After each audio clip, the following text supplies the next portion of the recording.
I see you. Die hard. Trap. We gonna do this one the right way.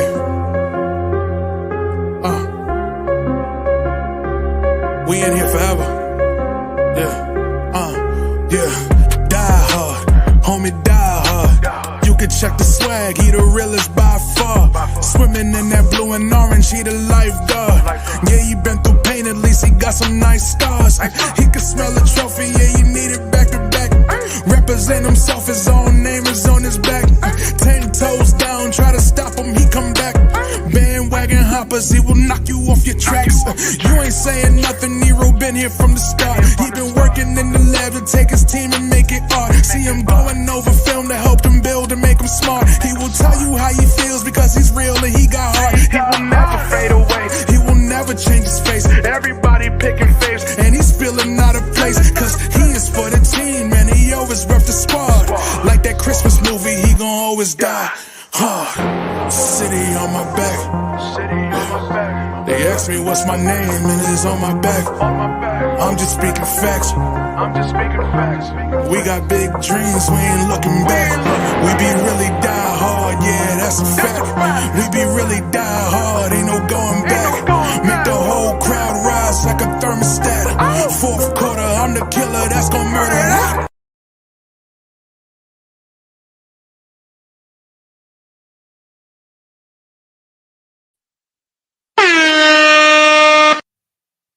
What up, what up? What's good, guys? Diode Evil coming in the place to be, you know what I'm saying? Watch along, Knicks versus the Heat. Back like we never left, man. It's been almost 30 years. It's like damn near 30 years, almost. It's about to be 30 years in the making, man, with this rivalry game here, man. Talking about the 90s when Ali Houston hit the shot, when we used to beat these guys every single year in the playoffs.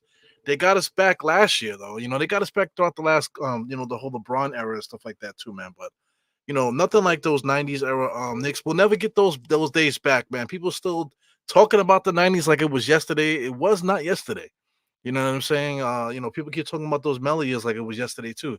Those years were a long time ago now, too. Talking about a decade ago. When Melo was doing his thing as a Knick. So I mean, time to wait for nobody, man. Everybody keeps talking about this person is an OG, you stuck in the 90s or you stuck in the 70s. Yo, a lot of y'all motherfuckers stuck in the early 2000s, man. You know what I'm saying? So my thing is, what's the difference and what's the point? What's the point of even talking about that? You know what I'm saying? But that's the world we live in, man. As you see on the screen, we got Mr. Brunson in the place. If you're in Miami right now and you want to go to a Knicks game, you can get a ticket as low as $47. Can you imagine that? Take a look at Vivid Seats here. See 84, in the 300s. You can sit in the 300s, which is decent. You know what I'm saying? If you're a fan like that, prices are getting closer to Knicks realm there, but you can get like fairly close, like right here. Let me see if I can see the actual I can't actually see the actual section. But you got section 117. They got tickets from 187, 182. So let's click it. See what we can see. There you go. That's close enough. So for $1.82, of course they're gonna add some taxes to that joint. $1.82, you can actually get this close to the next game in Miami. So if you're in Miami and you ain't got nothing to do, take a trip down there, man, and get yourself tickets to see the Knicks, man. 130 over here on the side. Let's see, 130, like on the opposite side of the back. So that's good seats there. That's good seats. And so I'm gonna find myself in Miami one year, man. Next year, I think next year will be the year of traveling, man. I'm definitely gonna plan my vacation and my time around the Knicks. I'm gonna try to make some trips around the country, man. Put the word out, see if I can get a team or at least a handful of people together. We can go hang out and enjoy each city. You know what I'm saying? That's my dream for next year, man. So if anybody got some money, you want to slide me some money, slide me some tickets, you know what I'm saying? If you're rich, you just want to sponsor me to travel around the world, that'd be freaking awesome. You know what I'm saying? Or I could just spend my own fucking money with my broke ass. You know what I'm saying? I could just spend my money, just throwing it out there. But anyway, that would be a dream come true, man. I definitely want to see Charlotte. I want to see Miami. I've been to Miami, you know what I'm saying, but I've never been to a Miami Heat game. You know what I'm saying? So yeah, man, that's dope. Indiana's another city I would like to go to. Cleveland, and kind of want to go to Cleveland too. Couple different places. But anyway, that's what's going on with Knicks land. Let's see if they posted the starting lineup for them. I don't see it posted here. But they have a decent starting lineup. They've been starting that Nicholas dude. Uh, he's pretty good, man. So they're believing him now. So let's see if we can at least do that. Check out one of their previous games. So I see the Knicks. They played Washington last, right? Yep. No, no, no. Yep, they played Washington last. So let's see if we could take a look at that box score there real quick. So this is the exact same lineup that they're gonna run today. So, like I said, they've been playing this kid, Jovic. There you go. As they showed it on the screen now, they've been playing this kid Jovic here, man. So, he's been sitting on their bench for a little while. He's 6'10", 205. Not really a lot of weight to him. But the last, let me see, last 10 games or so, been averaging 8 points or whatever. You know, as far as the last game, what did he do in the last game? In the last game, he had 12 points, 8 rebounds, 4 assists, 1 steal, 1 block. So that's a matchup problem there for the Knicks. A guy with size that can shoot the three, can put the ball on the floor, and things of that nature. Duncan Robinson always gives us trouble. Terry Rozier now is finally acclimated with what they're doing. He's led all scorers with 27 points. You got Jimmy Butler, and Bam Adebayo usually has a field day against the Knicks, especially against Mitchell Robinson, who doesn't know how to play. So Bam Adebayo takes advantage of dudes like Mitch Robinson. But we got Hartenstein out there, so let's see how Hartenstein battles against Bam. Rozier and Brunson head to head is a really good matchup there. You got Jimmy Butler's probably going to be going up against Josh or possibly DiVincenzo. If we're playing that small man type of game, Duncan Robinson's probably going to see Josh Hart or DiVincenzo or Deuce McBride, depending on what we got going on there. And then who's going to guard the 6'10" guy? That's going to be the big problem there. Who the hell is guarding that 6'10" guy? So let's see what Josh Hart did. I'm not Josh, Tom Thibodeau. Because I would start Precious. What was the fascination of benching Precious? I don't get it, man. But we'll see what he got going on here. We got Bogey out there. We got some size that we could throw out there on these guys, but it looks like we're gonna start with our same small ball lineup, playing Deuce with Brunson in the backcourt, DiVincenzo and Josh of all people starting, man. So I don't like it. This back to the same bullshit where Josh Hart is the power forward, which he shouldn't be playing power forward, Dylan. Should not be playing. He should not be guarding 6'10" guys. But this is what Tom Thibodeau wants, man. So it is what it is. Guys playing above their on their means here. But let's get this situated here. This is Knicks versus Heat. Everything is getting settled here. The Miami Heat arena seems it seems like a good basketball arena. The way that it's situated. The lighting is always dark.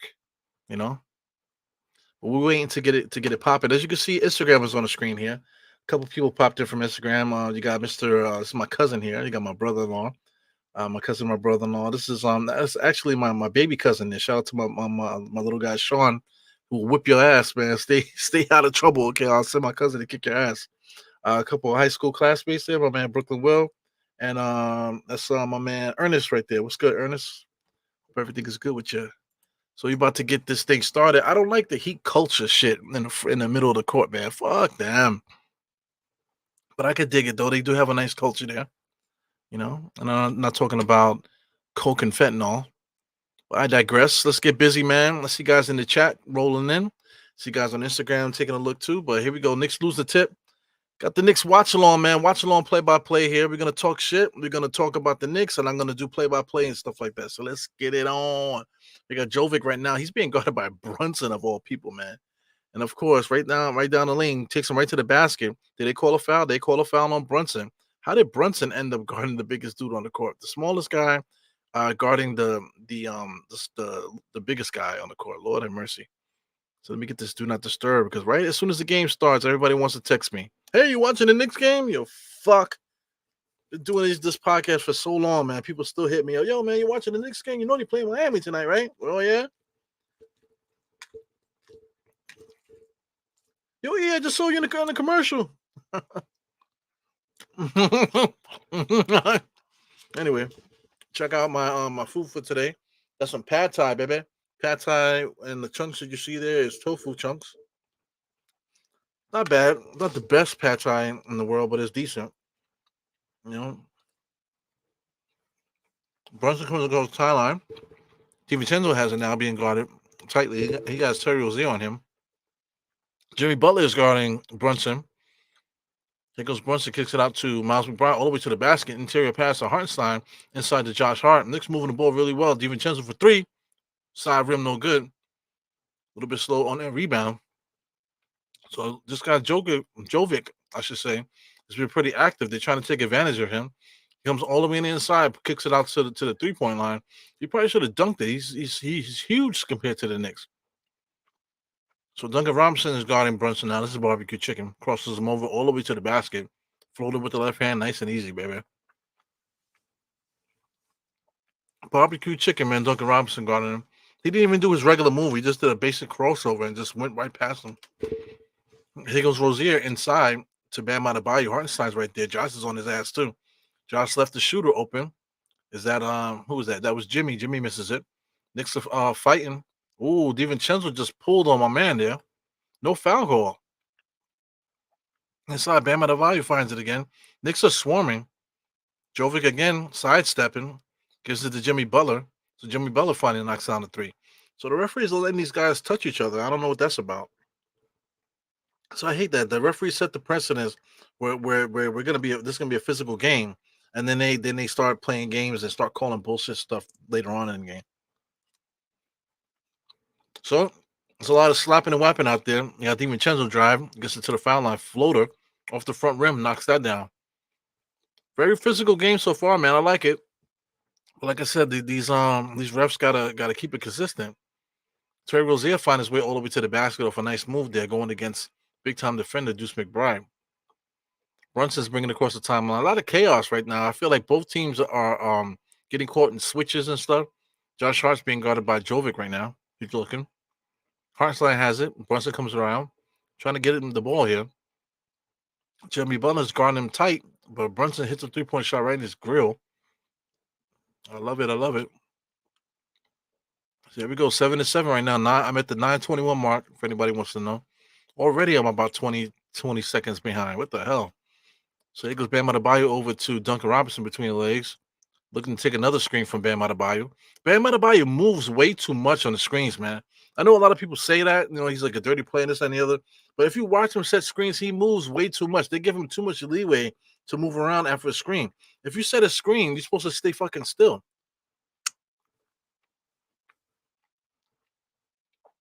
He goes Terry Rozier with an outside shot. So, hey, he's hot right now. He had a nice little layup on the inside, and then he hit a three just now. So he has half of Miami's points. Here goes Brunson across the timeline. He meets Duncan Robinson. Here goes the double team. Jimmy Butler cross court to Deuce over to Josh. Josh is coming in on the inside. Gives it to DiVincenzo in the corner, baby. Give it to me. Knocks down the three, baby. DiVincenzo's feeling it. So we going back and forth right now. It's like two heavyweights. Jimmy Butler over to Duncan. Duncan comes around another screen inside to Jovic. No, Knicks good defense there. Butler has it. Nope, that was on Bam Adebayo. Bam Adebayo and Butler look almost the same, to tell you the truth. Jimmy on the inside ends up being a turnover. Knicks have it. Brunson, full head of steam, crosses over on Brunson like he's not even there. Goes to the opposite side of the basket. Does get the foul though. Yeah, man. So I mean, shout out to all the fucking people that think they know every fucking thing. Shout out to all these guys that make millions of dollars on ESPN and they say the dumbest shit. Yo, shout out to Paul Pierce with his. I don't want to start cursing. It's too early in the podcast. But Paul Pierce said derogatory stuff about women, playing the black white card with the black girls against the white girls did those to those black girls. Like, come on, man. And then he's talking about Ohio State took them over their lap and spanked them. Like, really, that's what we're doing, and they allowed that on national TV. I don't know what's going on. But people keep telling me, yo, man, you should stop cursing. You would attract more people. You never know who's watching. Yeah, man, people probably have heard me curse or heard some of the jokes that I make on here and said, nah, we're going to pass on this guy. But meanwhile, they got Paul Pierce spanking chicks over his lap, right? It's crazy. Talking about Oh, look at those white chicks stick to those black chicks. Like, what the fuck are we talking about? It's all good though.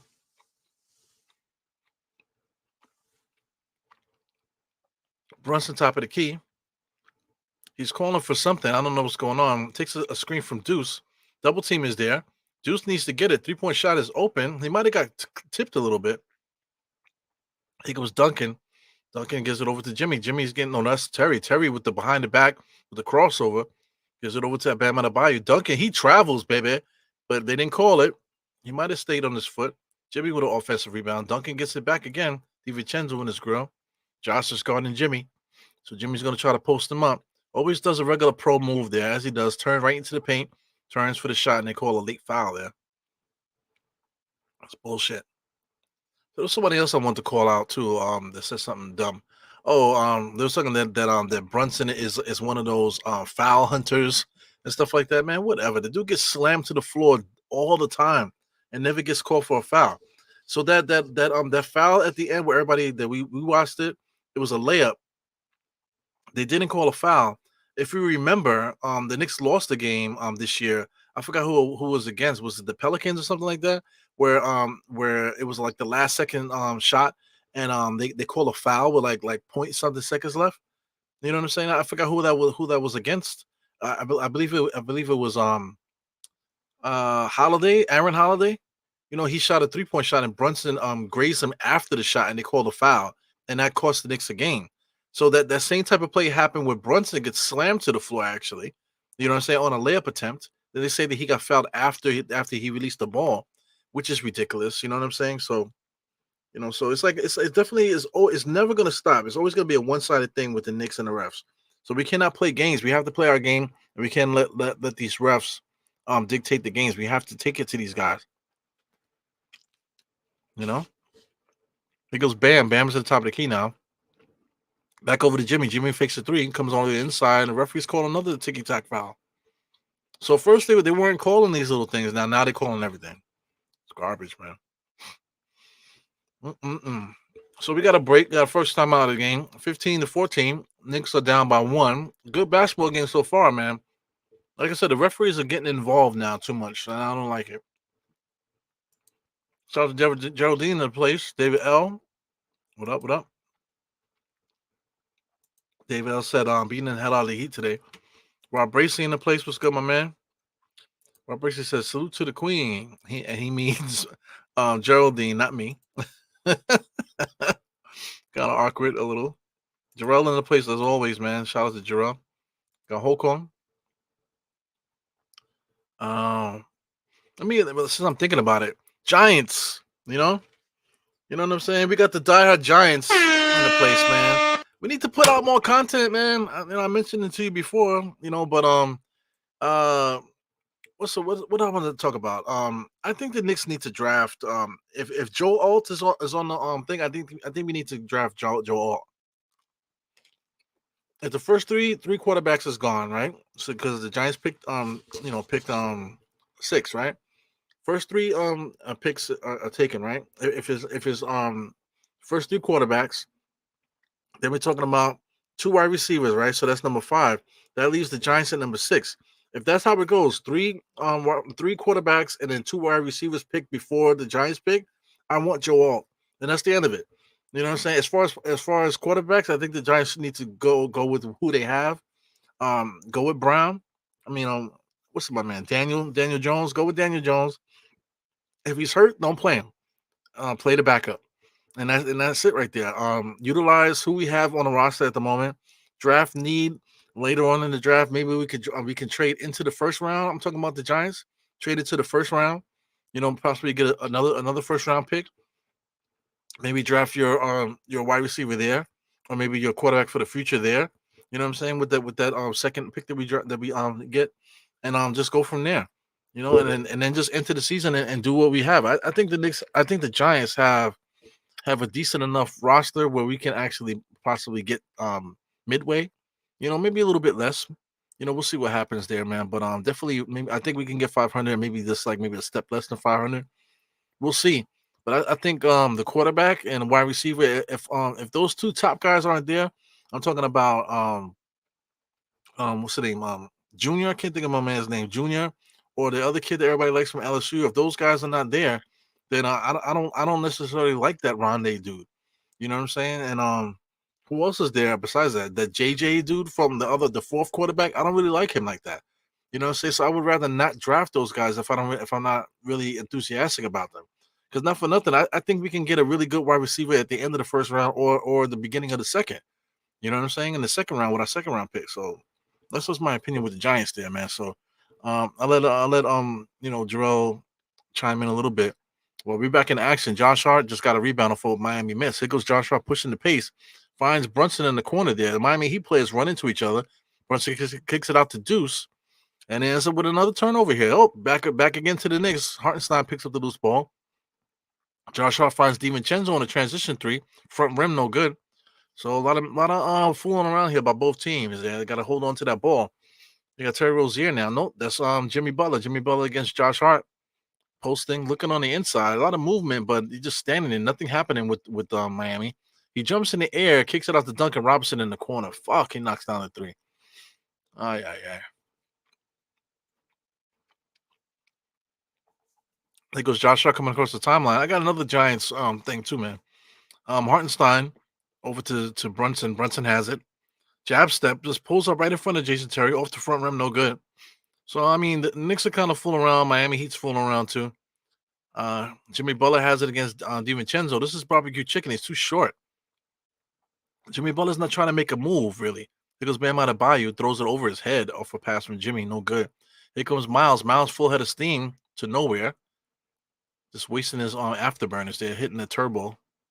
Hartenstein, oh, nice pass there to DiVincenzo on a nice cut, blind cut. Able to get the ball, but not able to finish on the inside here. He will get the foul. So let's say what up to everybody else. Holcomb once again. Uh, when is OG coming back? I don't know when these fucking guys are coming back. My thing is like, I know guys don't want to, we don't know the extent of the pain and stuff like that, but right now we kind of need these guys. So I guess they're gonna wait until like maybe I'm thinking like at least like 5 games before the season. We got to get guys in there. It's proven that OG can come in right away. So he really needs to get some reps with the team before the playoffs start, man.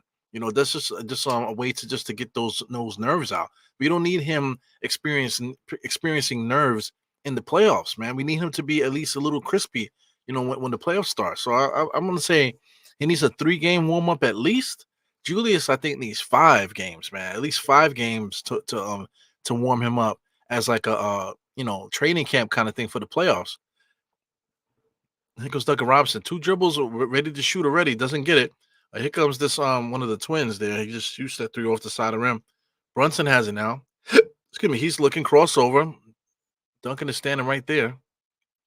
Got him on the switch now. I believe Bam Adebayo is in front of him now. He drives right past and blows it. Left-handed layup, too overzealous there. A little too hard off the rim. Misses that. 18-16, man. A lot of missed opportunities here for the Knicks here. So Mitch Robinson is guarding Bam Adebayo. Barbecue chicken for Bam. Easily pushed off and got him off his square. And then got Mitchell Robinson jumping all over the place. And now he's going to shoot free throws. So that's all Mitchell Robinson. He taps himself in the chest to let you know that's that it was on him. Yeah, so you got to stay down, man. You got to remember this guy is he's just a smarter basketball player compared to Mitch, man. Coming down the lane here.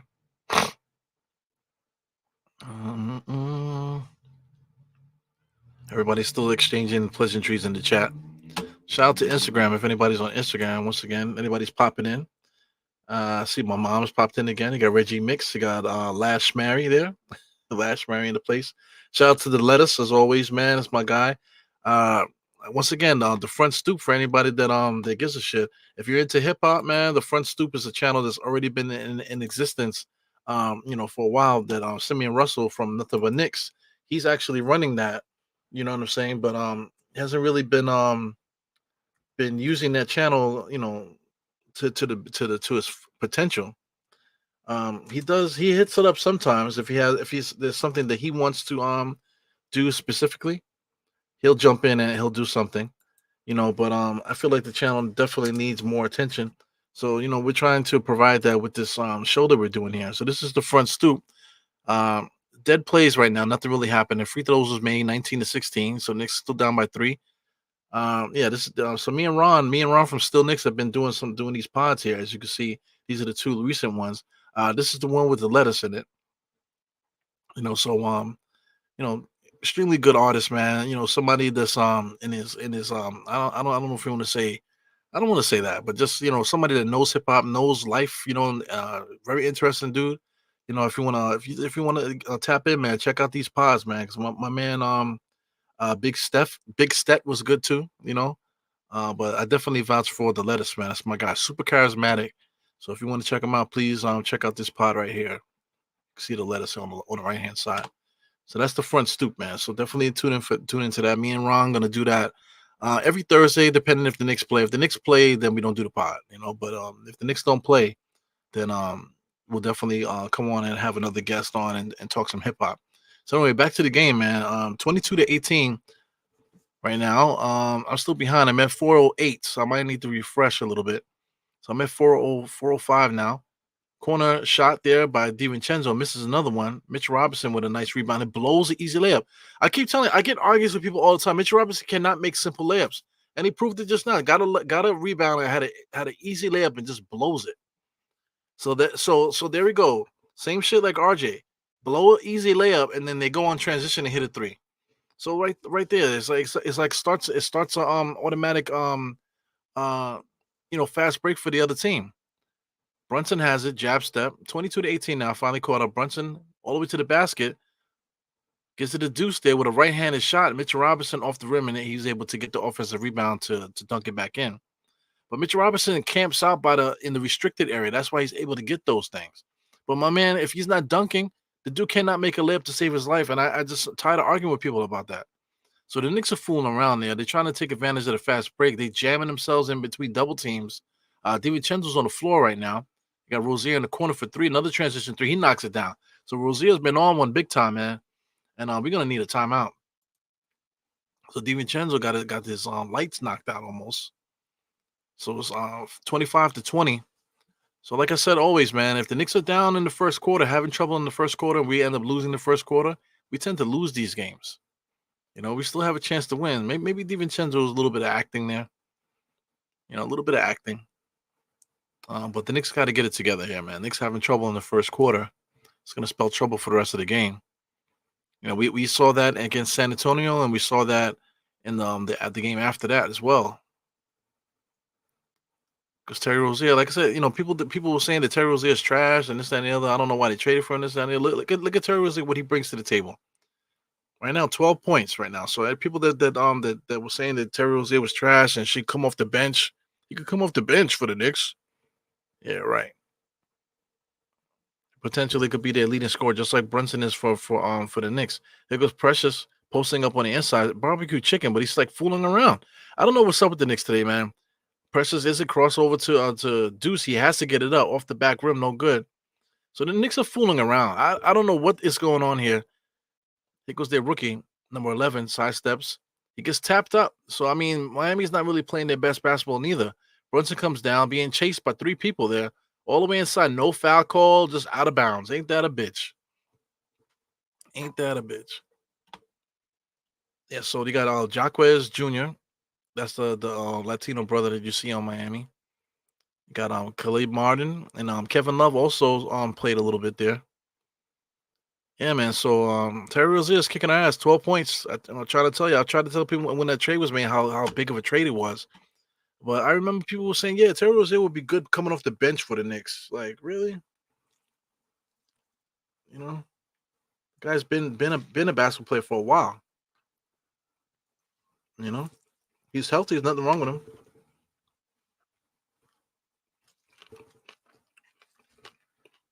Just needed an opportunity to play with a good team. And this Miami Heat team, they're always a good team.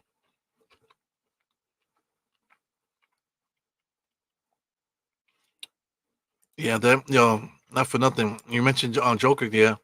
We did talk a lot about him, but that arena, man, that arena is always empty. Miami Heat don't give a shit about their team, man. They show up in the playoffs, you know, but they don't show up during the regular season. I think that's sad. The Knicks fans, man, we show up all over the country, you know. That's probably why the tickets are so cheap to go to Miami. Miami's one of the premier teams, and the tickets are so cheap because nobody goes. That's a damn shame. Sliding down here. So I got some more football talk here, with my man Jarrell. So he says Joel has only played left tackle. I get that. I don't think he'll be the pick. Plus, the Giants already have enough high draft picks invested in the offensive line, so Neil will get another shot at right tackle. We're going quarterback or wide receiver. Yeah, that's what you say. Everybody keeps saying that, but I don't like our quarterback. I don't like the quarterback options. So it's one thing if the Giants could trade up, if they could trade up and get some one of the top three quarterbacks. Um, particularly what's I don't have the names in front of me, but I'll take one of the top three. But I don't like that dude JJ. That JJ cat. I don't like that. I don't like money. So I would prefer not to get him. You know, the Knicks were not the Knicks. The Giants. They were at the LSU Pro Day, I guess, whatever it's called. Like I said, I'm not so crazy with the Giants, but I am familiar with what's going on. They sent the whole troops out there. But that team is really good anyway. They got another good wide receiver the Knicks could probably get in the second round, maybe the end of the first round. That's on the LSU team. They got a couple good offensive linemen too that can go pretty high. So that's why the Giants were scouting heavily that team. But they got some guys over there, man. So there's options for the Knicks, man. I mean for the Giants. So Vasquez there got a nice, got a long lead pass there. I mean, they had the what do you want to say? Like the player lock. Look how far he ran down there. It's like almost had like a player lock on him. So there was no contact, and they call a foul after they call a foul after the shot. See, that's what I'm trying to say. They call stuff after the thing. Like that doesn't it doesn't apply for the Knicks, but applies for every other team. Where like the contact happens after the shot, and that's when they call the foul. But when it's for the Knicks, it never works out that way.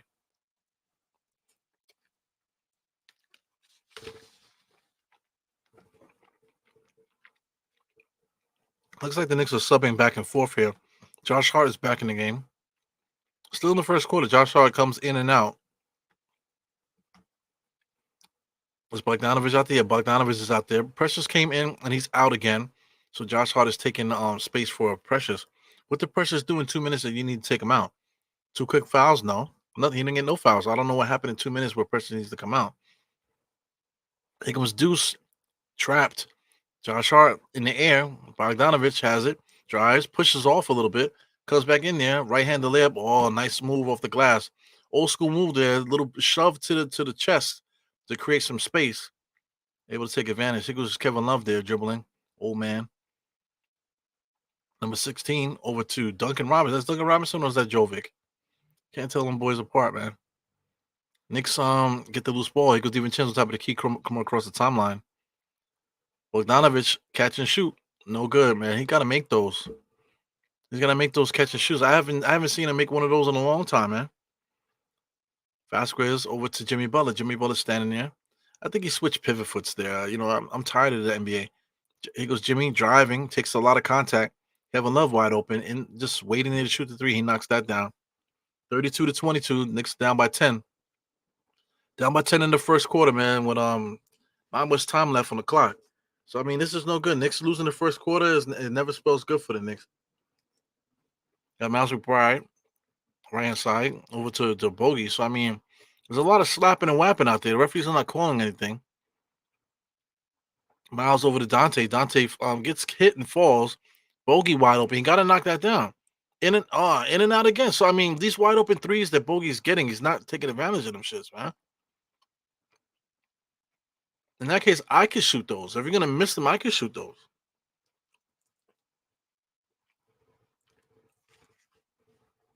But yeah, man.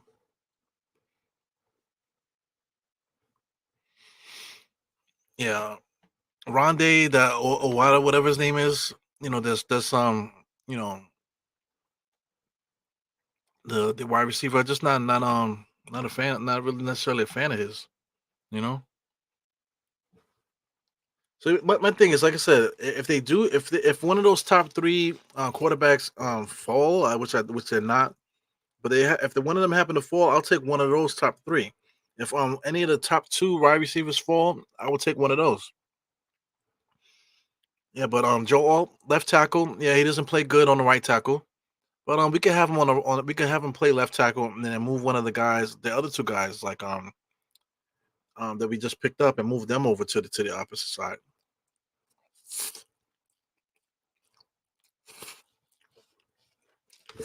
Mm-mm-mm. DiVincenzo, top of the key. Wow, out of bounds. So anyway, to add to the Giants quarterback situation, I'm thinking that they could just stand pat kind of with what they have now, run with that, and then next year, um, Dak Prescott. What do you fuck do you think about Dak Prescott? Yeah, so we all watching the Knicks, man. This is a Knicks watch along, but I just had some Giants bars to get out. What do you think about Dak Prescott? The Cowboys didn't resign him, didn't give him no extension, nothing like that. So he's basically playing for free. Gonna be a free agent next year.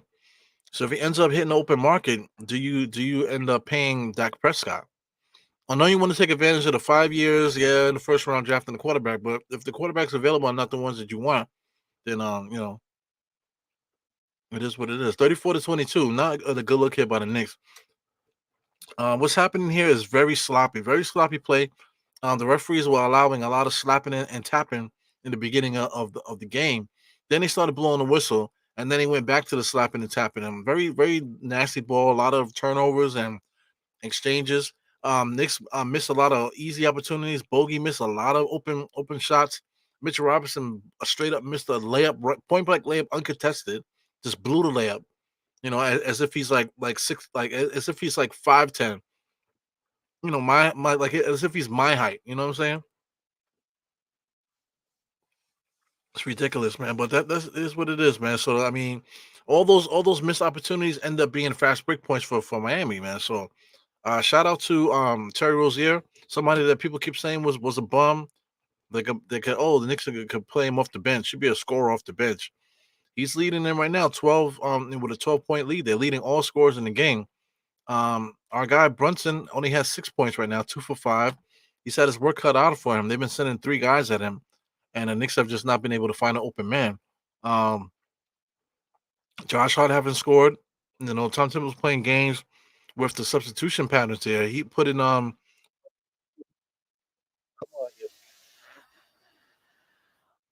yeah it took Josh out for a second for pressures and then put him back in.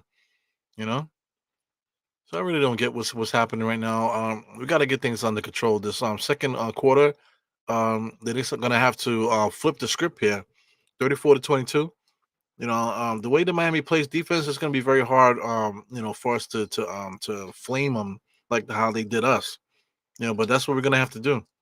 They are a healthy team. We're not. So we're trying to figure it out. But we still can compete. We still should be able to compete with this team. Tom Thibodeau is choosing to go small ball with these guys. Right now, early on, Miami's leading 12-7 on the rebounding front. So I mean, that's not how the Knicks play. They got Hartenstein with 0 rebounds, man. He has 0 rebounds because he has nobody to play off of. Josh Hart was good when he was when he was a small forward, and Precious was playing next to Hartenstein. That was a good look. Now we don't have that. Now we're playing four guards. Four guards. They all play a similar style of basketball. So I don't know what's going on with Tom Thibodeau and his decision to do this. But it is what it is. Mm-mm-mm.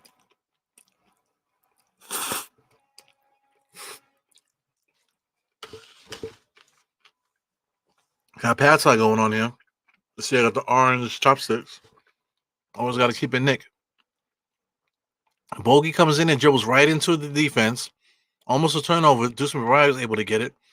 He's standing there posting up, going nowhere, and gives it to Josh. Josh drives in right into three defenders. He throws up a hook shot.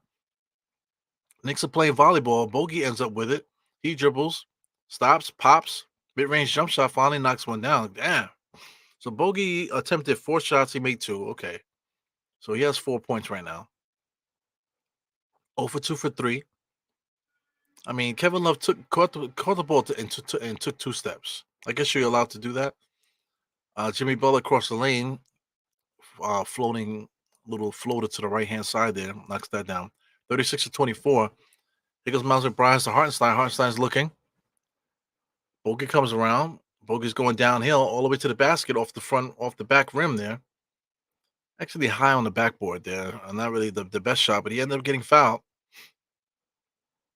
So Bogey is in shape. You can see that he has a low body fat percentage, but his strength, he looks like he has no strength.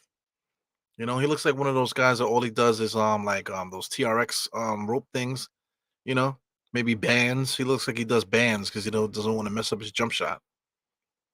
This guy needs to get some strength on him, man. But I mean, he's an older player, so it is what it is. Free throws are up. Sometimes you got to see them go in. So he knocks down the first free throw. Second one's coming.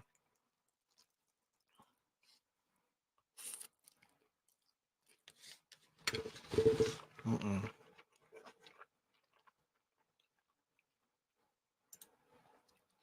Yeah, Trish, what's up, Trish?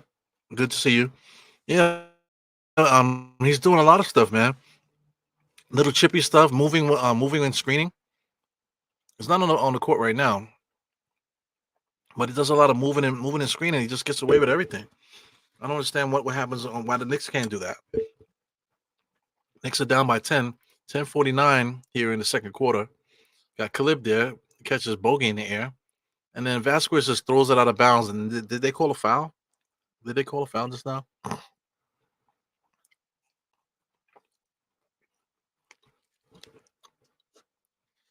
I'm trying to see what's going on, and they're not really communicating this really well. And like us, he did not have a good view of that. He was on the tower behind the clay. I think So they're reviewing the play, I guess. So this is like a pseudo timeout. I'm going to review the play. It looked like it was obviously out on Miami, man. So we'll see what happens here. To review a play like this, I don't really know how. I'm always confused about how many of those we get, how many challenges we get and stuff. How it pertains to, like, oh, you can use it now, but you can't use it then. You can only use it at a certain time. I don't really fucking get it. Mm-mm.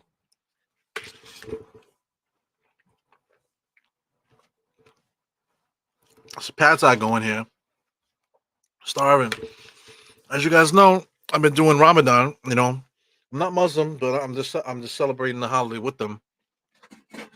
I did take a day break for Easter, because my family's Catholic, so they do the Easter thing, and my wife's mother, she cooked and stuff, so it would have been disrespectful not to eat, at the house and stuff. So, I just took a break from my fast and just enjoyed myself there, and I got right back on it. So getting right back on it the next day, that was extra hard because now my body is like, oh, we eating again, So I'm good now, but that first day back after Easter was kind of rough. But like I said, I'm doing good right now. So I haven't eaten anything since what is like I'm damn near 6:30. It's like almost 6:30 now for sunrise. And then now sunset is like 7:20 something. So it's getting rougher and rougher. But next Tuesday is when the fast is over, and I'll get back to doing what I normally do and stuff. So yeah, man, I'm gonna start working out again too. So I've been thinking about working out while I'm on Ramadan. I think it's too much. It's too much. I need something in my system before I start working out. Or else I'll pass out. You know what I'm saying? At least working out the way I would like to work out. So definitely gonna take it easy. April 9th, I'm gonna start it up and just go crazy. Just get back into what I want to do. Definitely gotta get the cardio up this time around, and definitely some lifts that I neglected the last year. I'm definitely gonna get back into those lifts so I can get a more well-rounded strength, get some more power in my legs. You know what I'm saying? It's one thing to have the strength to get the numbers up. It's another thing to have power with it. You know what I'm saying? So definitely gonna work on my power in the gym. And I would like to play basketball this summer, man. So I'm gonna be out there, just dribbling the basketball for my cardio. So a lot of people like to jump rope. They keep telling me, jump rope. Why don't you jump rope? So what I'm gonna do, I'm just gonna dribble the basketball. So dribbling the basketball is just like jumping rope, to tell you the truth. So I'll be doing that, man. So doing some drills and stuff. Maybe I'll do some content. Maybe get some content out there just to get it out there. And put it on my social medias and stuff like that, just to get people motivated and stuff like that. So yeah, man, I haven't dribbled a basketball in a long time, man. But it's fun. You get back out there, see what you can do. Try to improve like always.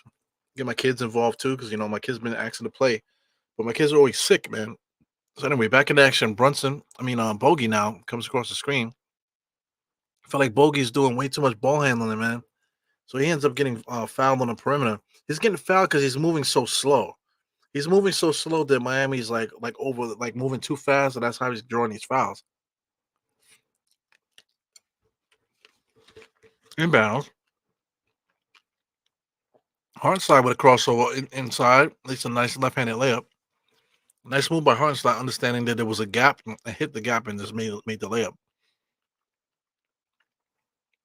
Khalid Martin has been acting like the point guard off the bench for Miami. Miami tried to swing that ball, and Knicks did a good job of getting back. Josh Hart is way up on Kevin Love, man. Kevin Love's trying to take advantage.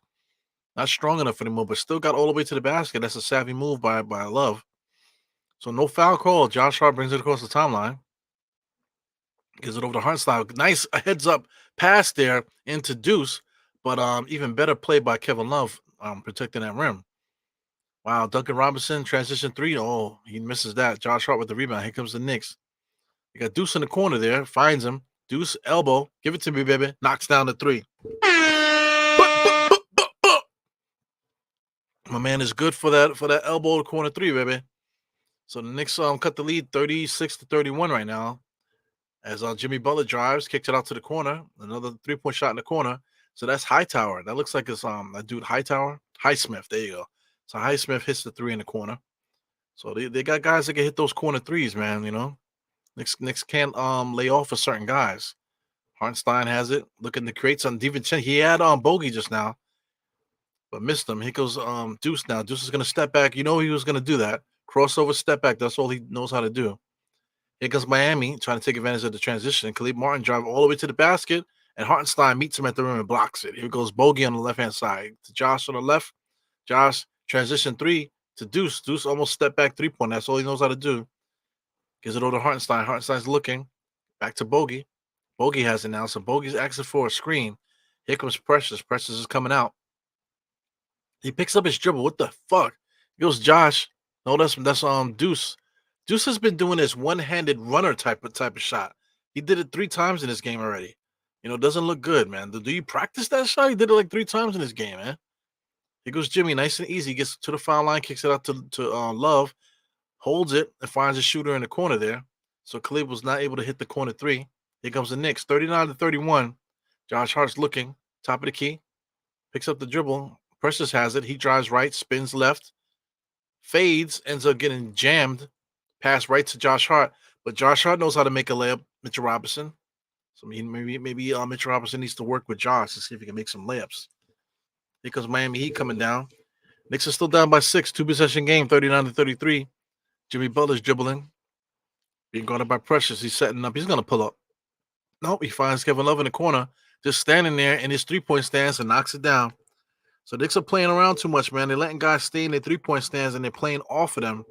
You can't see that Jimmy Butler's trying to lull the Knicks to sleep. I don't understand. Deuce over to Josh.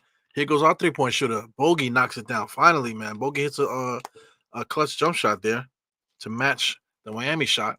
42-36. Let's go Knicks. We need to stop. Miami Heat's been shooting a lot of threes in this game here. They're kind of 3-point shooting hunting right now.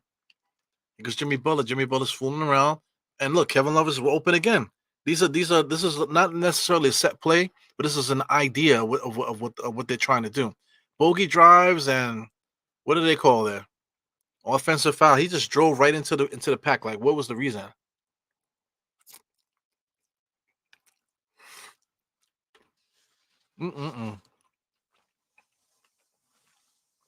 It could have been a foul.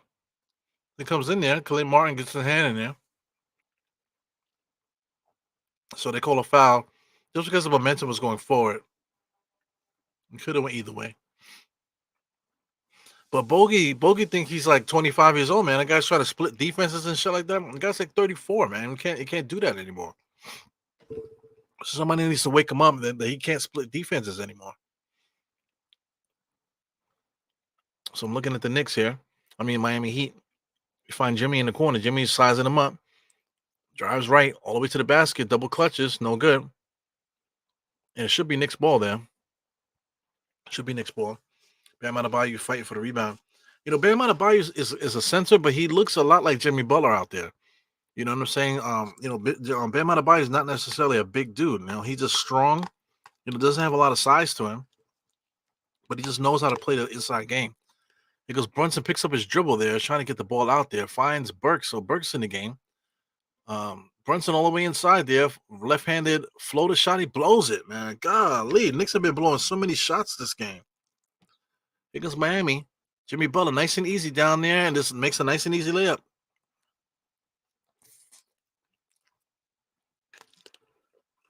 Jimmy Butler is running us off the court right now. Brunson over to Bogey. Pull up medium jump shot, misses it. So the Knicks are not making timely hoops. We're missing the ball on defense. And Jimmy Butler's just lulling us to sleep. Here goes another corner three. They missed that, man, but they've been getting everything that they want, man. Burks back to Josh. I don't like Tom Thibodeau's substitution patterns too, man. Like, what took so long for Burks to come in the game? As Burks misses the corner three, 44 to 66. This lead is going backwards here for the Knicks. Jimmy Butler being guarded by Brunson. He just turns around and shoots it off the front rim. No good. Burks has the rebound. Finds Brunson. Brunson gets it across the timeline. Takes a screen there. Gets it inside the Precious. Precious gets it. He wasn't ready on the inside. Instead of shooting it, he kicks it back out. My God. Brunson has it now 9 seconds. Now he has to take the shot. He's telling Burks to clear out. Double team is there.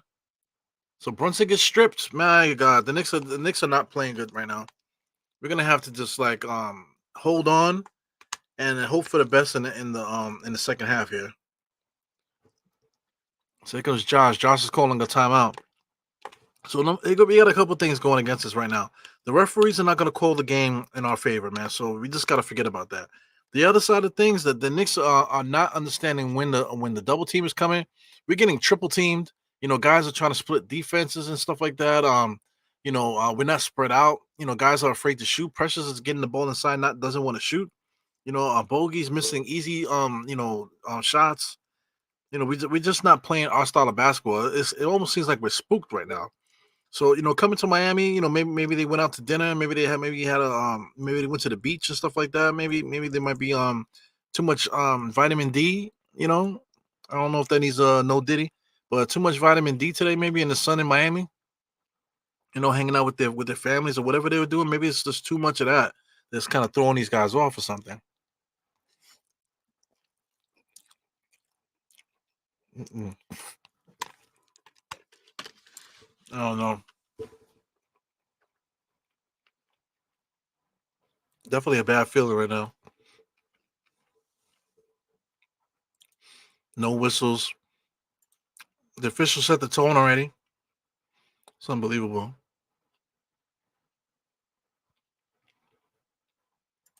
So that challenge right there, based off of the type of play that's been happening, it just sets the tone for the whole damn game. So now you know what it is. Right now, what the Knicks can do, we still got 4 minutes and 45 seconds, so the Knicks still have enough time to actually take the lead in the little bit of time that we have. But at this point, the way things are going, the Knicks have to hold on. Being down by 10, they need to end it from there. They need to try to cut the lead. But it can't continue to increase. The lead keeps increasing, man. This is gonna be one of those sequences now where we're just losing right now. A 3-game losing streak right now is kind of not the best thing.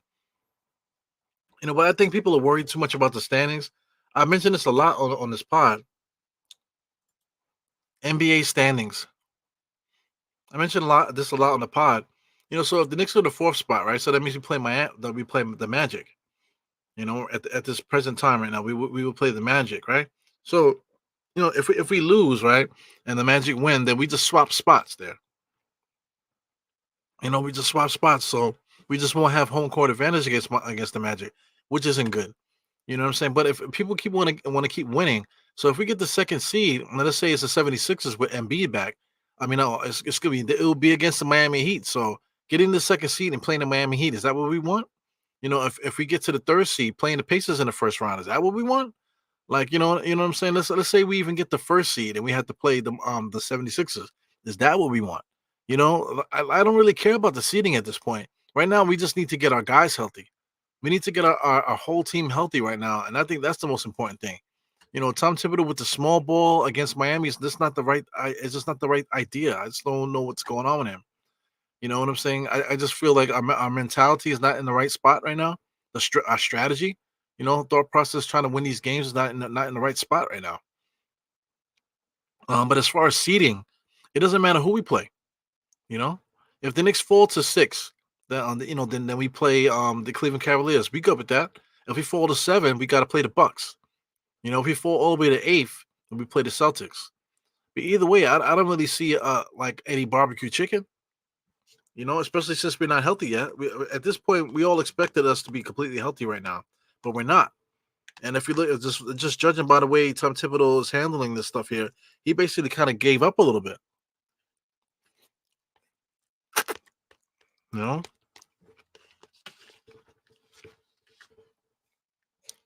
trying to get 3-point shooters out there. We don't have no size. It was Brunson just jab steps the fuck out of Terry Rozier there. Misses it. He ends up with the rebound. Terry Rozier brings the ball up the court. He's looking crossover, kicks it out to Jovic there. Knicks are playing good defense, swarming. Yep, but swarming and swarming. Somebody's going to be open if you keep moving the ball. And Bam Adebayo gets a nice little pass there from Jovic. So Jovic is a good player. He doesn't seem like a Miami Heat kind of player, but he seems decent. Here comes the Knicks now. Brunson has not been able to get loose, man. Crossover tries to sidestep there, throws it out to Burks, and it's going to be a backcourt violation. My goodness. If it's not one thing, there's another in this game. And earlier on, that first quarter in the beginning, it looked like a nice little fight. But proven to be wrong.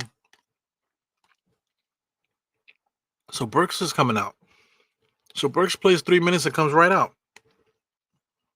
Back for Deuce. So, I mean, there's no rhyme or reason. It's not like Brooks is playing that bad.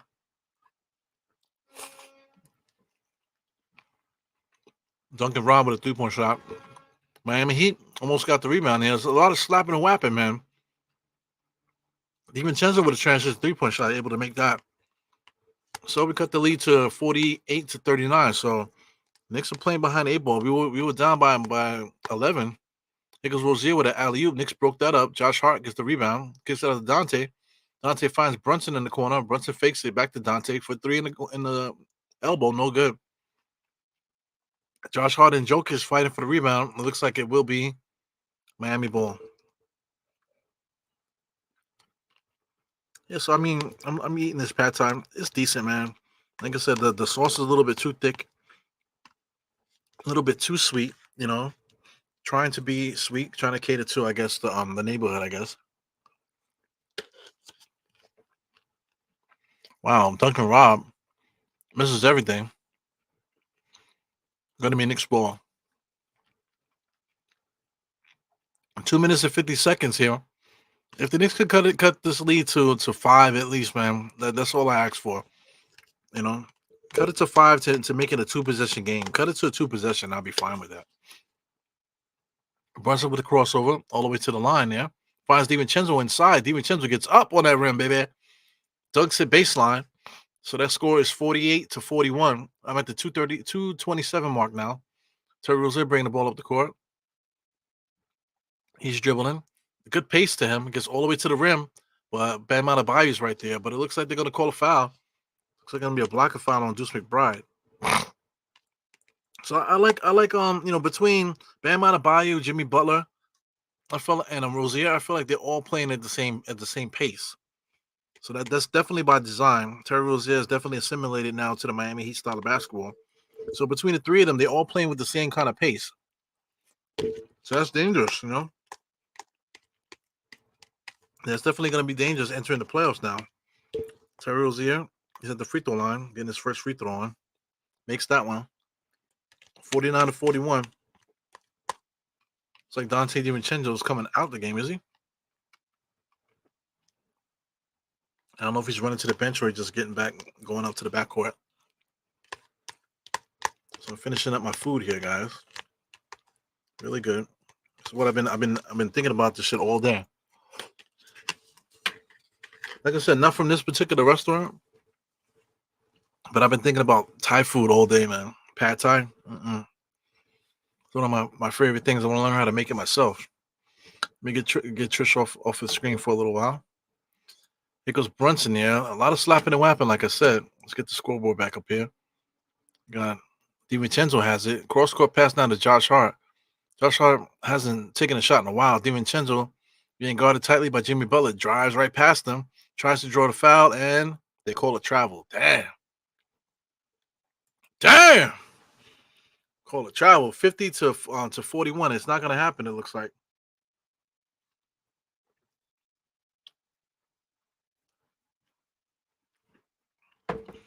I really would like the Knicks to cut this to a two-possession game, at least. Even if the lead is by 6, it's still a two-possession. I would love for them to get that two-possession. It goes Bam, foul line extended. That's what he likes. Sets an illegal screen, legs too wide. Should not be allowed to set a screen like that. Terry Rozier kicks it out to Jovic for 3 straight away. In and out, no good. And it's going to be the Knicks. I don't think that was a shot clock violation. This is ridiculous, man. So Bam Adebayo, like if I'm not mistaken, you're not allowed to set a screen with your legs wide open like that. That's an illegal screen.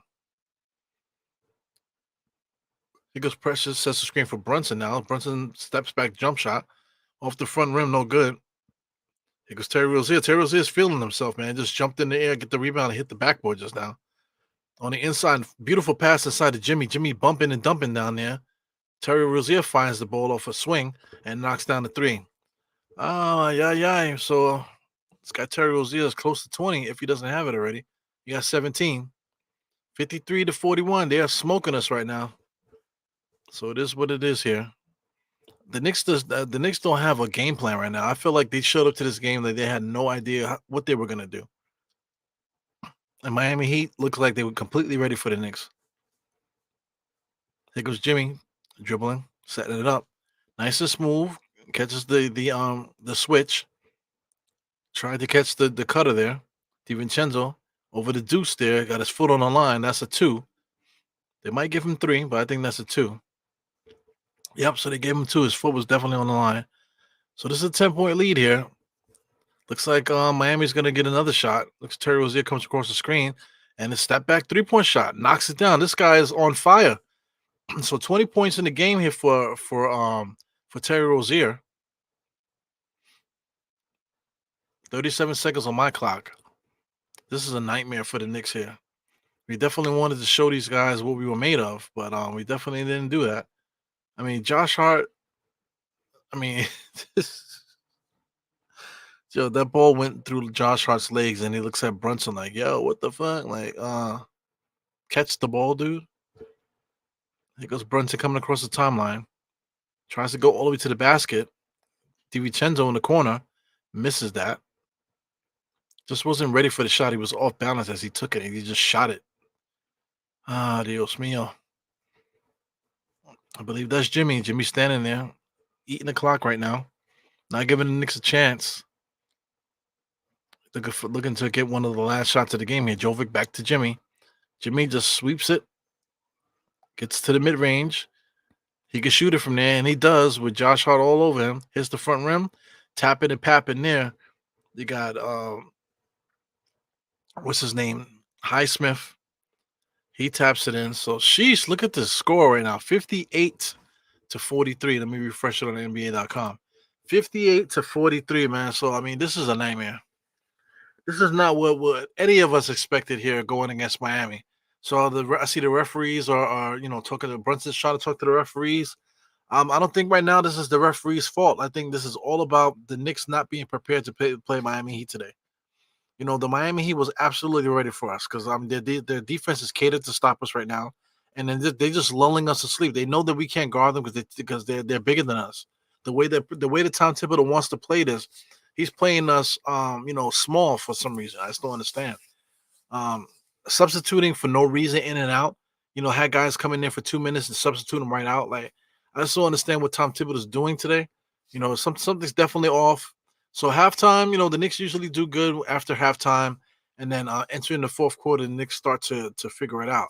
So hopefully, the Knicks could come out at halftime, man, and just it always comes down to simply playing Knicks basketball. The Knicks are not playing Knicks basketball right now. The Miami Heat is playing Knicks basketball right now. But Miami Heat, they don't play like how we play. We move the ball and we cut. Miami doesn't really do that. They kind of circle around the perimeter, and they meticulously drive to the basket to try to get those 3-point shooters open. Once the pass comes out, the pass swings, and the Miami Heat just seems to find an open shooter left and right. Man, they've been kicking our ass. Transition threes too. They just on the money with those threes. They know the Knicks are not good at stopping the transition three, and they know the Knicks are going to get caught on the swarm. So they just keep swinging that ball around, and the Knicks eventually are going to get one step slow behind the ball, and then they're going to score. And that's what's been happening this whole first half here, man. So it's unfortunate, man. I hate calling games like this, but it is what it is. Shout out to Kareem Graham. I see you, man. Uh, Sheesh. This is my brother-in-law here, Mr. Pat. He says, I predict this will happen, and this is how the players will be. We need Randall, the double and hedging Brunson. Yeah, man. Absolutely. So playing against the Miami Heat, you definitely need Randall because Randall's somebody you can give the ball to, and Randall in a type of game like this, Randall's going to eat. This is the game that Randall loves. So if Randall was in this game, we would probably be doing a lot better right now. But of course, OG too. This is the type of game that OG will flourish in too, because OG will definitely be on Jimmy and locking him up. And if he gets caught in the switch, then him guarding Bam Adebayo is fine. You know, him guarding Terry Rozier is fine. So on our side, Josh Hart needs to be guarding guards. He doesn't need to be guarding power forwards. He needs to be guarding small forwards and guards. You know what I'm saying? DiVincenzo needs to be guarding guards. Miles McBride needs to come off the bench like he was before. It is like that, man. Once we have everything going like that, then we should be fine. But I wish we had 10 games, to get these guys going. I'm hoping for 5 guys. I'm hoping for us to at least get 5 games with Julius and OG together. OG looked like he might not play into the playoffs, man, the way things are going. You know what I'm saying? So if we can at least get OG for like the last 3 games of the season, I'll be good with that. Julius, I think we need 5 solid games from Julius, man. For him to come in, get his feet wet, not necessarily play a lot like a heavy, crazy minutes, but still get in the mix. And by that 5th game, I'm hoping that Julius is like playing close to his regular minutes, and then we could just fine tune for the playoffs, man. That's what I'm hoping, hoping, man. But it is what it is. Let's see what Trisha's saying. She says OG turned into an empty roster spot, no doubt, man. Mitch is no better than he ever was. Mitch pre-injury this year was the exception, not the rule. No doubt, man. Me and Trish normally have the same views on certain things. We do disagree sometimes, man, but we right on the money right there with our stance on Mitch and OG. They're playing like a playing team, absolutely. But once again, before we get into the official halftime report, just take a look at the standings here. Like if we're playing like a playing team, that means that we're down here, right? So let's say if the Knicks do make the play in, and we end up getting the 8th seed, right? We got the 8th seed, then we're gonna play the Celtics. That would kind of be a nightmare. We definitely don't want to play the Celtics first. But if we're the 7th seed, I don't mind the Bucks. I don't mind playing the Bucks because I'm trying to figure out what's the difference between the Bucks, Cavaliers, Magic, and the Pacers and the Heat. What's the difference between those guys? Because it's not one team easier than the next. Orlando Magic busts our ass. Have been busting our ass all year. The Pacers been giving us a good fight. If you look at the Heat is giving us all they got right now. And the Cleveland Cavaliers are the only team that we think is barbecue chicken. But they still have a decent team there too. They're 45-30 for a reason. So we can't take these teams for granted, man. So that's how I'm looking at it, man. So let me see if anybody's talking here on Instagram. Got Pat there, you got Mr. Fuego there. I see you got Ronster, you got Just Arrow over there, and Richard Famous there. So Thank you guys for taking a look. Come over to YouTube so you can get involved in the chat here on YouTube. Please like and subscribe here. I forgot to point that out before we get to the halftime report. Please subscribe if you're not subscribed, and please hit the thumbs up if you're here. If everybody's here, please hit the thumbs up so we can keep this thing going. This is the full game watch along, play by play here with Dire Knicks. I am your host, Diehard Eru, as you know. So let's get into the full game. Let's get into the full halftime report here. Scroll down to the summary. I think I'm having problems with the camera. You should be able to hear me, but the camera might be having issues, man. So anyway, Miami, the first quarter was a forgettable quarter there, 34-22. So the Knicks kind of was playing good. I think they let the referees get in their heads a little bit, and then the Miami Heat defense kind of was closing in on us, triple teaming and stuff like that. So they basically got the cheat code on how to stop how to stop Brunson.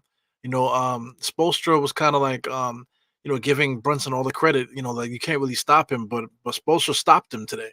Right now Brunson only has 6 points, so he basically locked up Brunson today. So that you got nobody else to blame there, but Spoelstra being a good coach preparing for the opponent. Second quarter was a little bit better, but still we're behind the 8 ball from that bad first quarter. So I mean, like I said, third quarter, fourth quarter. I like to look at these games as if we're playing 4 games. So we lost the first one and we lost the second one. In order to win this entire game, we're gonna have to win the third quarter and we're gonna have to win the fourth quarter.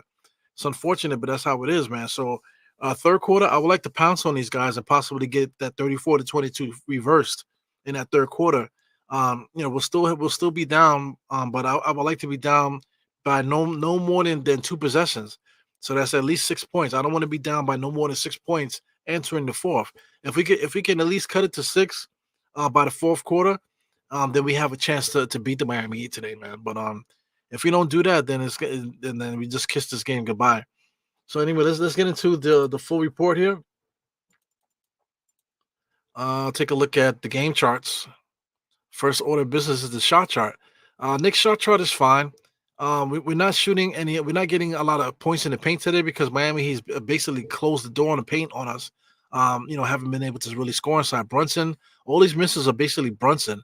You want to talk about Mitchell Robinson missed a point blank layup today.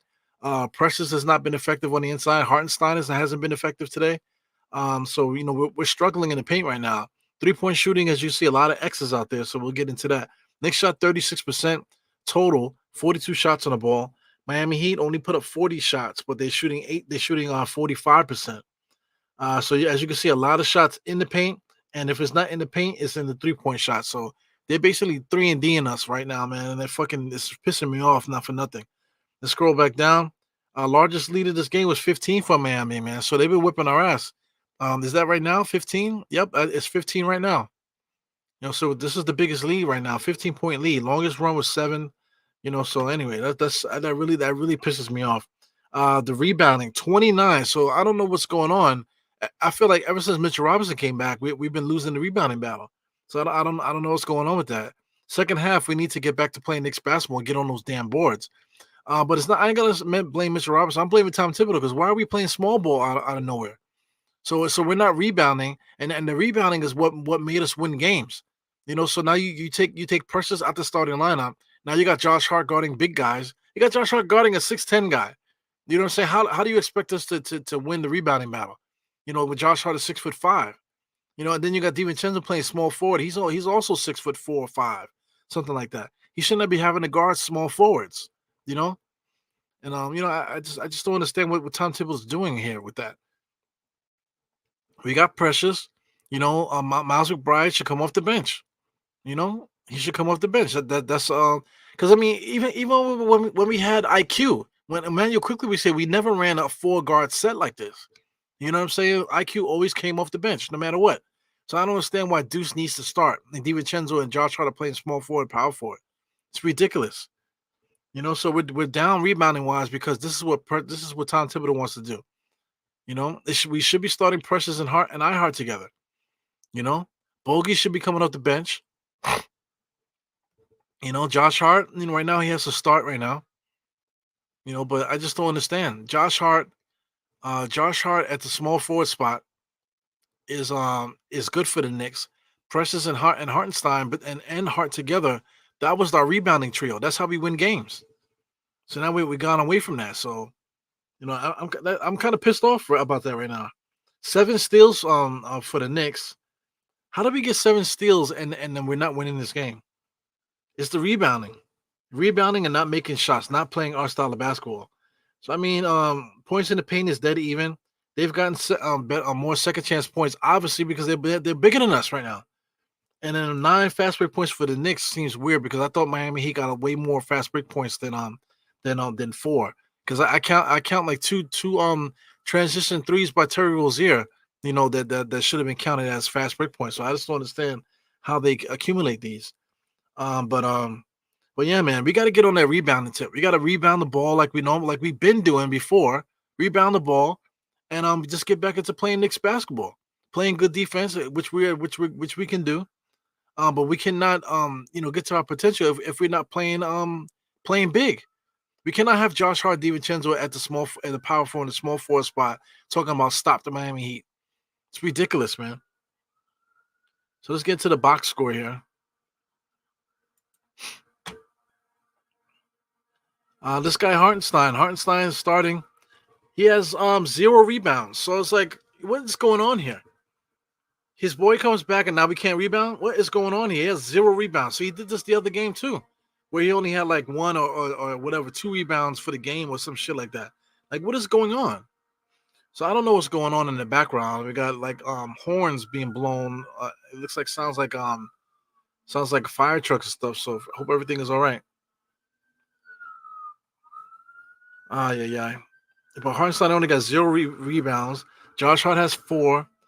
We got DiVincenzo with 2. We got 3 steals. So I mean, DiVincenzo's doing his job, but he should not be playing small forward. Josh Hart right now with 2 points, 4 assists, 4 rebounds. That's what he does too. He's having a down game, but that's what he does though. Brunson right now 2 for 8.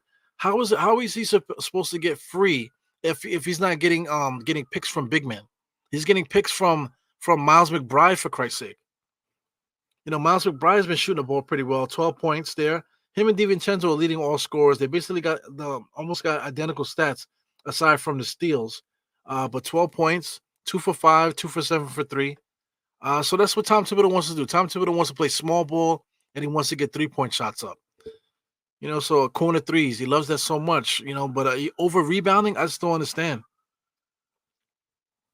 Mitchell Robinson himself only has 1 rebound. At least he has 1 in 4 minutes. Jesus Christ. Persis has 3 rebounds. He was taking Persis in and out the lineup back and forth. I just don't understand.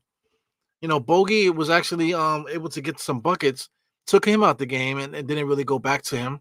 Alec Burks came in there for a little while, didn't really get no mixing, and then took him out for no reason. I just don't understand. So this is one of those games where, like, at halftime, they got to get back to the drawing board. Hopefully they figure it out and they can get it together. On a Miami Heat side, it basically just looking at the score just tells you everything. Terry Rozier basically took the Knicks hard away here with 20 points here, being able to score from all over the court. And Jimmy Butler's been taking us apart also. Jimmy Butler has 13 points, man. So his 5 assists right there tells you everything. This guy Jovic has been a really good facilitator. The ball comes to him. He's a free passer. Gives it right away. Bam Adebayo didn't make an impact scoring the ball. He only had 3 points, only 5 rebounds, but he did a really good job of dictating what's happening out there in the paint and playing really good help defense out there, man. So setting illegal screens, that type of stuff to get Terry Rozier and Jimmy Butler open. Some of these guys off the bench, Kevin Love hit 2 dagger back-to-back threes. Also, Highsmith was able to hit a dagger 3 also. Miami Heat's playing their best ball right now. 58 points here, holding us to 43. They're playing their best basketball right now. So I'm hating. I'm definitely hating, man. So I feel like the Knicks can beat this team. The Knicks are just being outcoached at the moment, man.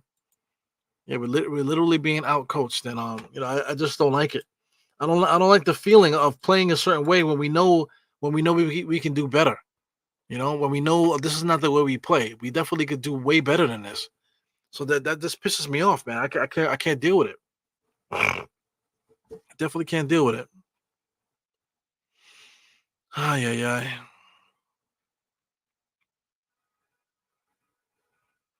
Taking a look at Trish here. So we need this game, but we aren't gonna get it because the rest.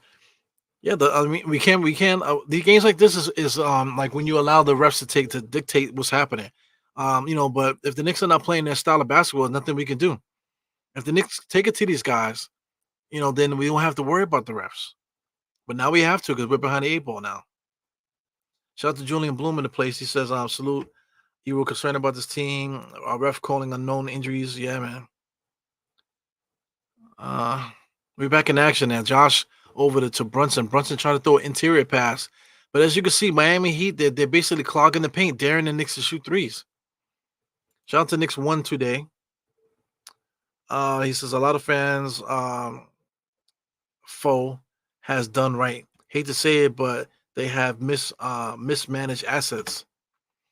I don't know about mismanaged assets, but I do know that Tom Thibodeau is not utilizing what he has in front of him. He's making the team play behind the eight ball because Hartenstein inside. That's Hartenstein's first floater of the game. So he gets contact, no foul call, but he makes the floater. So Hartenstein hasn't taken a floater all game in 12 minutes of play. So that's the Knicks. That's the Knicks' fault. Hartenstein is a big part of the Knicks' offense, and Hartenstein, that's his first floater of the game. Good defense by Hartenstein to stop that cutter there. Josh Hart over to Deuce.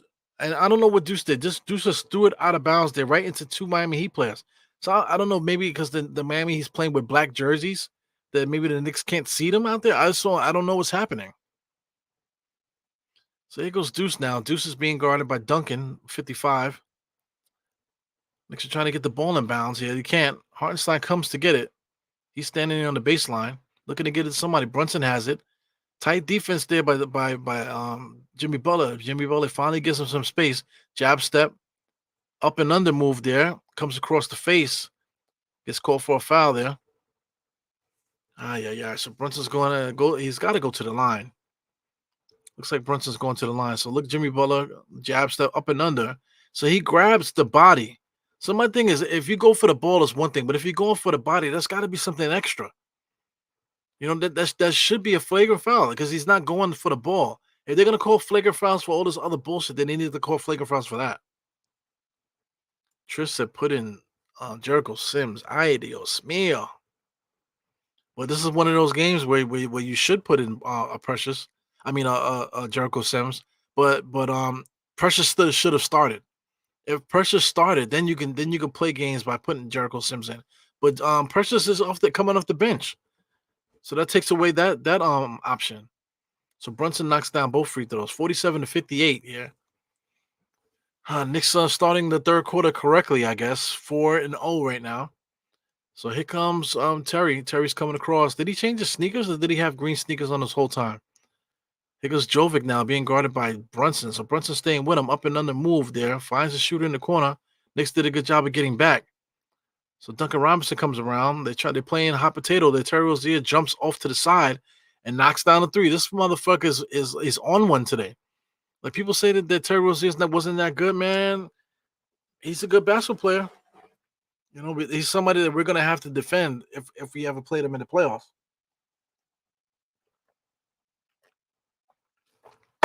So Miami's sending 5 defenders at Brunson, and Brunson is not able to clear this up.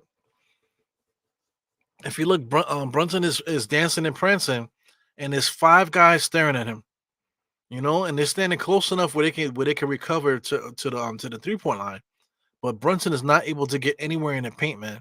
So Brunson only has 8 points right now. A dude that just finished scoring 41 and 61. Now he has only 8 points here. DiVincenzo just pulls up for 3 off the front rim. No good.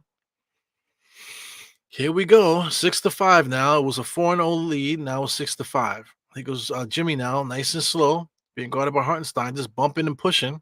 Turn around off the glass. Nice and easy. Nice and easy. No sweat. Josh Hart coming down the court. Over to DiVincenzo. Deuce has it. Deuce needs to know when to let it go, man. Incredible give and go there by Hartenstein to Deuce. Deuce gave it to Hartenstein and then cut to the basket. Hartenstein found him right away, man. So big time. That's a big part of what the Knicks do. And that's the first time we did it the entire game. Terry Rozier sidestepping. He's got it going, man. So Terry Rozier, you want to talk about somebody getting a career high? This looks like he might be on the cusp of getting his career high. You got 25 points already. So my man is trying to get 40 tonight. Here goes Brunson with a fadeaway baseline jump shot. He gets annihilated. So he's going to go to the line again. So Terry Rozier got it going, man. He's definitely attacking. He's not moving back. He's always going forward. Just now he did a little sidestep three-pointer. I mean, a mid-range jump shot, excuse me. Looking good, man. 26 points. 8 for 10, 7 for 3 from the three-point line, which is incredible. So he's playing some of his best basketball right now. 25 points. I wonder what his career high is. So I can't hear them. So let me see what the career high is. I'll do it on this screen here. Terry Rozier career high in points. Come on, man.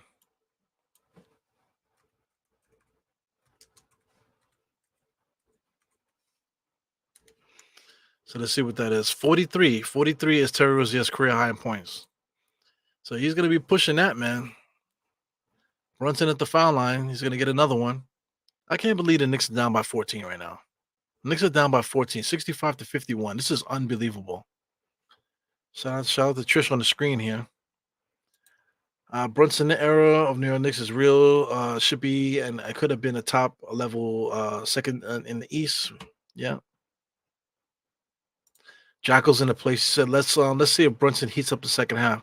So yeah, I see my camera is getting a little foggy here. I think I might have too many windows with too much videos happening in the background. But we're just gonna keep persevering here. I mean, the referees are standing right there, just allowing them to slap and whap and not making a call. It's ridiculous. But yeah, man, like I said, you cannot allow the game to get to the point where you're looking for the referees to do something. It's we're in trouble.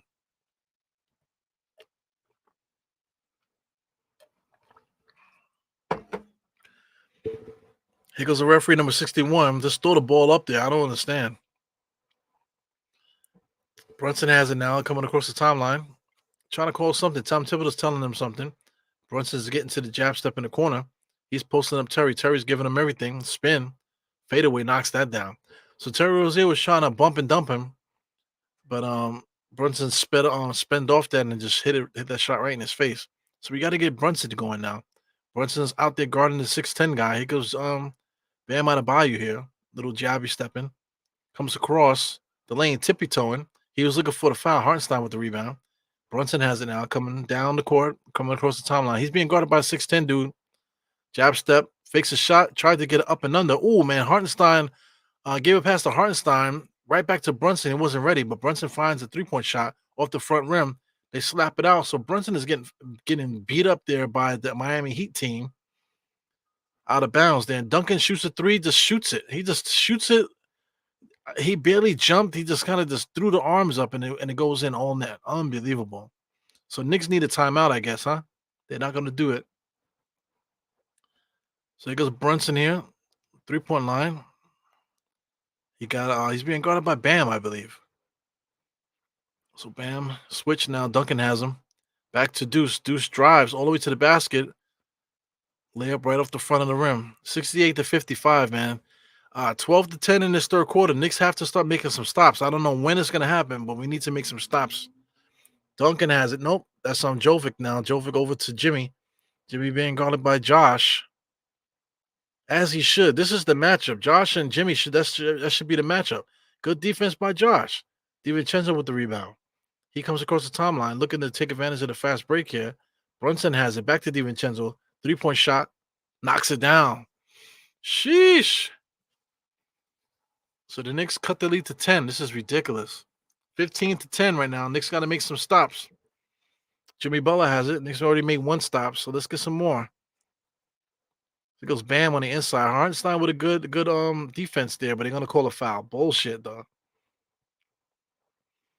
Bullshit. So I guess if he shoots the shot and you get up there to contest it, if he touches his hand at all, even if the ball is attached to his hand, that's a foul. So after he releases the shot and he's touching his hand, that's a foul, right? But not in the case if the Knicks have it. It's ridiculous, man. So let's keep it rolling here. Front office done lost both 23. That I don't want to hear. That I don't want to hear.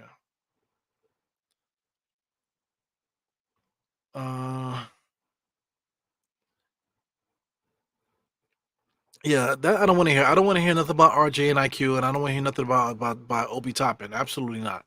We're not doing that. We're past that now. We're definitely not going to talk about those guys. Talk about what we have going on here, because regardless of what's happening in this particular game, and maybe the last 3 games now, the Knicks are still a championship contending team. Regardless of where our position is in the standings. You know what I'm saying? Once we get our guys back, this Knicks team should have been a 50-win team if we were healthy. You know what I'm saying? We would have been a 50-win team. So all we need to do is get healthy, and then at that point we have to concentrate on winning a championship. Because I think our roster as constructed, once we're fully healthy, that's the Knicks basketball. That's the Knicks team that's gonna win. And I believe I just totally believe that. Tom Thibodeau has every asset at his fingertips, man. So it's up to him to figure out who's gonna play, who's not. But once we're fully healthy, he's gonna have all the assets that he needs to get it done. And there's no excuse at this point. So like I said, I don't want to talk about the past. Right now is right now. I feel like the Knicks, regardless of whatever happens in this game, when the playoffs times hit, we should be able to we have enough to contend for a championship. So I just think we need to focus on that. Scrolling down here.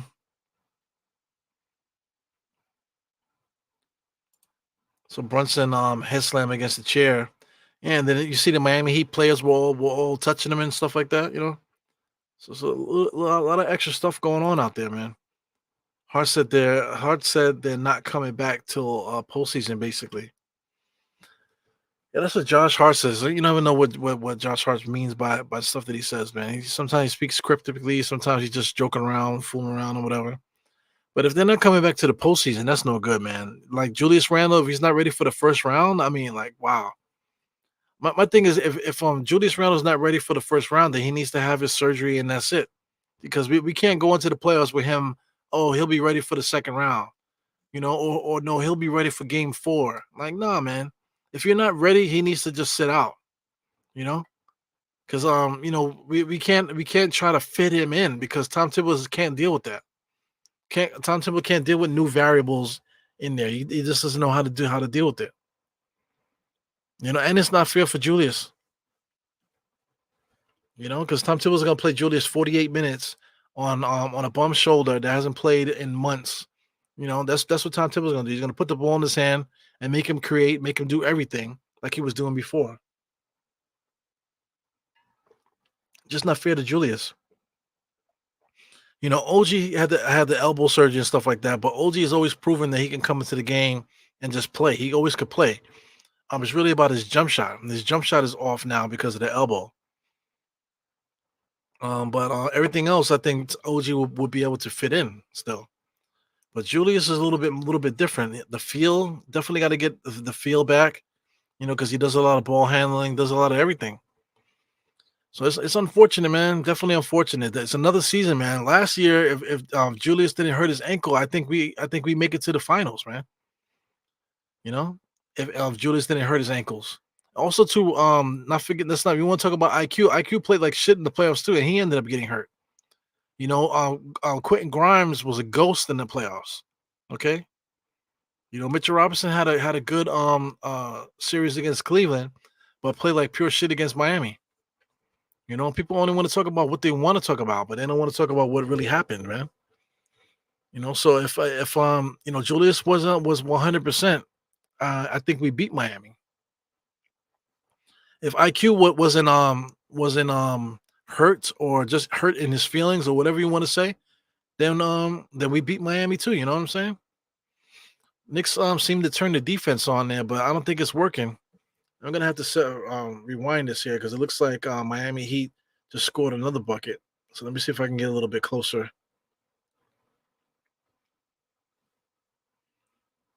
See if I can get a little bit closer in the stream here. Yep, 72-58 right now. Brunson is coming across the timeline. I'm at the 5:38 mark now. Brunson back to Hartenstein, over to Josh Hart. Yeah. Joshua top of the key over to Brunson. Brunson has it now, being guarded by Jimmy. Jimmy's playing flat defense there. Brunson pulls up on him, misses it. 72-58, man. This is unbelievable. 15-14 in the third quarter. Nothing's happening. We're just trading buckets with them. Jimmy Butler went baseline there. Tried to go baseline, but Deuce McBride fouls him. So Deuce McBride now has 2 fouls on him. Yeah, man. There's quite a few players that we need to try to clean up. You know, we have there's a way to get better, and the path is already set. There's certain guys that we have to keep, and there's certain positions that we need to improve on. So definitely got to figure that out. Mitchell Robinson is back in the game. He's one of those guys too. We need to make a decision between him and Hartenstein. I think that decision is easy. It goes Miami, nice little floater inside. Bam Adebayo with the Hartenstein floater. Knocks that down. 74-58, man. Looks like we're going to get blown up by 20, guys. Brunson, top of the key. Regarded by Khalib Martin all the way to the basket. Inside. Yeah. Mitchell Robinson was going for the ball. It was going out of bounds. Moron.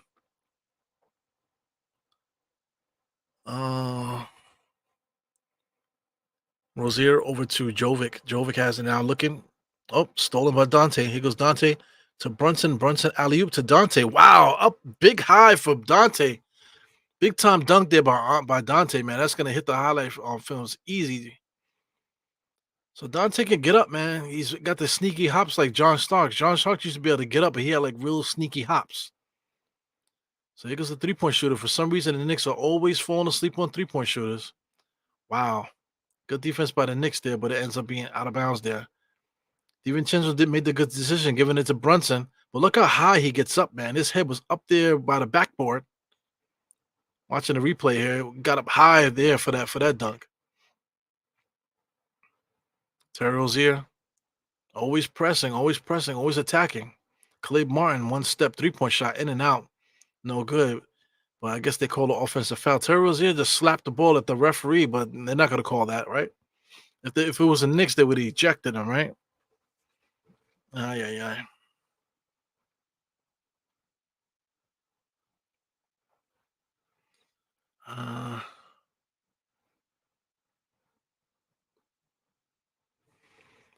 Here goes Deuce. Deuce with a three-point shot wide open, 63-74. So the Knicks are knocking on the door. Like I said, fourth quarter, everything that's happened so far, we need to cut this lead to a 2-possession. Cut it to 6, and then we could work with that. Because Deuce playing good defense against Terry. Terry's trying to get loose here. Sidestep. He has a little sidestep shot. I mean, that sidestep is patented now. He gets into the motion. It's not a step back. It's a sidestep. He does a sidestep thing. And that's just bread and butter there, seems like. He's able to hit the 3. So if he's making shots like that, man, we're just trading buckets at this point. 77-73. Knicks are still down by a lot, man. Down by 14. Look at that sidestep. Nice little sidestep. Knocks it down. Man. I don't know if you guys play basketball. Well, I haven't played ball in a while, man, but that little sidestep is almost like the defender disappears. If you know how to do that really well, man, that sidestep and make it look like you disappeared. Here comes the Knicks. Brunson has it. Mitchell Robinson is there for a screen, but doesn't even make contact. I just don't understand. Josh Hart on the drive, kicks it out DiVincenzo. DiVincenzo with another 3. Bang. Knocks down that 3. He has 20. So DiVincenzo's a flamethrower. I think the first half he only had a couple points there, and now he had 12. So he has 20 now. He had 8 points here in the third quarter. Wow. Kevin Love fakes a 3, and then they call a foul on Mitchell Robinson. I don't know if that's a foul. I mean, like, that's very ticky-tackish, man. Mitchell Robinson is shaking his head. Get back in the game, man. Too busy shaking his head. You want the referees to see you shaking your head? That's why you're doing that? Get back into the game. Terry Rozier has it now, being guarded by Dante. Terry Rozier got it going right now, man. Dribbling, steps up, pulls right into a 3, misses that. Here goes Mitch with a rebound. Mitch gets the rebound and so busy trying to flail his arms around instead of just securing the damn rebound. Yeah. But he gets the rebound, so let me not complain. I'm just not a fan of him. This Mitchell Robinson just got the rebound. Knicks are going to call timeout here. So here we go, man. Knicks are down by 11. So in order to make it a two possession game, Knicks got to score 5 points. So we need 2 stops right now. The Knicks have the ball now. We have to score. Knicks don't necessarily need a 3. We just need to put points on the board. We get 2 points here. That'll be the first one. Now we then get a stop. If we can get a stop, come down, hit a 3 or something like that. That would be nice. So I'm looking for a 2-pointer and a 3, or maybe get an and one, whatever. But the Knicks definitely need to get 5 points at least here. Make 2 stops and score twice. That's what we need. 2 stops and 2 scores, however that is. Yeah, 77-66. So if I'm in a timeout right now, we're trying to get ourselves organized and trying to figure out what we want to do and stuff like that. What plays we want to look at? How do we want to attack the Heat at this present moment? Um, I would just be preaching. We need to do 2 and 2, two scores, 2 stops. That's what we need to end this third quarter. Unbelievable. Shout out to LeVar Carson in the place. It's been crazy over the last few games, but I think we will still get in rhythm just in time for playoffs. I'm hoping so too, man. But LeVar, man, Levon, I've been talking about Tom Thibodeau's decision to take Precious out the starting lineup. I think that killed everything. So we did have success. We had success against certain teams playing with the 4-guard lineup, which is crazy. But starting Precious with Hartenstein and Josh Hart in the front court, that gave us a big rebounding advantage. So I think by taking Precious out the game, that takes away from the Knicks' rebounding advantage. Now you have Mitchell Robinson and Precious coming off the bench, which doesn't make sense at the moment. Like, you need to start Precious and Hartenstein with Josh Hart together. You need to do that. Then you have Bogey and Mitchell Robinson coming off the bench. That makes a little bit more sense. But Tom Thibodeau wants to make a logjam for no reason, and put us behind the 8 ball by playing small ball. So I don't know if anybody agrees with me here, but I feel taking the Precious out the starting lineup was a bad decision, especially against a team like Miami. We need to get on the boards. We need to play better defense. Precious at the power 4 spot is a really good defender. You know what I'm saying? Have him out there with added size, added defense. With Josh Hart at the 3 guarding Jimmy Butler is the better decision, at least for this game. It should be the better decision for the team going forward. I just don't understand. So, DiVincenzo has 20. McBride also has 20. He has 19. So, but it doesn't matter. It doesn't matter if these guys are getting those points, because we're playing small. We should not be playing small. So, anyway, here goes Brunson. Double cross over there to Javier. Gets it to his chest. Falls to the floor. And the referees call a foul. I'm surprised they did that. Brunson has to do so much in order to prove that he deserves a foul. So if he makes 2 free throws, this is the same thing as making a bucket. So I'm good with this here. Shout out to B. Willis. What up, man? Number 44, 9 points in 10 minutes, and he's on your bench. Absolutely. That's what I'm trying to say. Like by not starting Precious, now Bogey gets benched because Precious, Bogey, and Mitch Robinson are all on the bench right now. You know what I'm saying? So it puts you behind an 8 ball. You're behind an 8 ball. You stranglehold yourself by putting all of your perimeter guys in the game to start. So now when you're looking for help, you don't have it because all you got is big men on the bench. It's crazy, man. Yeah, but I'm not a Hall of Fame coach, right? These guys are not perfect. Tom Thibodeau has coached some really good games this year. We've had some good moments, man. But right now, I'm just not in agreement with what's happening. Here comes Khalid Martin pushing the ball, coming across the timeline. This is their bench guys, and basically, oh no, you got Jimmy out there. No, there's bench guys and Terry Rozier. Here goes Highsmith inside for the layup. So the Knicks are just not able to make a stop, man. We cannot stop nobody right now. 2 minutes and 20 seconds, basically 2 minutes at this time. The Knicks have to score. It looks like they're not. DiVincenzo has the ball. They just pounced on him. Khalid Martin definitely pounced on that shooting hand.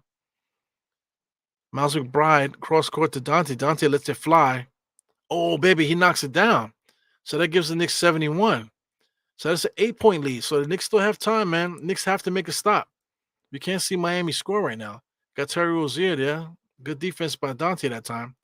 Love has it. Back to Dante. Back to Rozier. Dante's chasing him now. Corner for Vasquez. Vasquez misses it. Here goes Dante. So that's a stop. So now the Knicks, if they score, they have a chance to cut it to that two possession game, right? And then Brunson just spins and just falls out of bounds. Yeah, man. If the Knicks can score right now, that cuts it to a 2-possession game, and that's what I need here to start this fourth. Yeah, once we cut it to 6, then I could see us cutting it to 3. 4-3. So Dante, oh wow. So they're gonna say Dante, this call for the foul. They collide with each other and they call a foul on one person. I don't understand. Dante has it, and they collided with each other. So they're gonna call illegal screen from Dante. That's ridiculous, man. But what I'm saying, when it comes down to it, like these little plays like this, you blame it on the refs. You can't blame it on the refs. And the Knicks are the ones that did this to themselves. Yeah. So that was crazy. They collided into each other, but you're gonna call illegal screen. Here goes Khalid Martin bringing the ball up the court. Khalid Martin is basically their point guard coming off the bench. It's interesting. Kevin Love has it now. Takes a couple dribbles, being guarded heavily by Mitchell Robinson. So Mitchell Robinson is now too far away from him. Love is open for 3. See, Mitchell Robinson's way too far from him. Love misses it. Josh Hart has it, brings the ball up the court. He's kind of like dragging. Finds Brunson inside there, and they pounced on Brunson. Brunson finds Josh over to DiVincenzo. DiVincenzo drives to Deuce. Deuce fakes the 3. And now all the way to the basket. 2-handed dunk by Deuce. Get off the rim, fam. So there you go. That's the 2-possession game that I need. So can we get another stop to cut this to 4? Here goes Khalid Martin to the basket. Knocks Brunson down. And then they didn't call anything. What the fuck is that about? So here comes Deuce coming down. So this Deuce in and out on Vasquez. Throws the ball up, in and out there. They call trap. Oh, these refs. Yeah, these refs. Fuck these refs, man. There's 3 straight bogus calls by the refs just now. Look at this. He just bodies Brunson to the floor. And then here Deuce drives, and they're going to call a travel. And then, look, okay, whatever you want to call travel, he didn't travel. All right, so this is how we're going to do it, right? So here comes Miami. Watch them hit a 3. Love fakes it.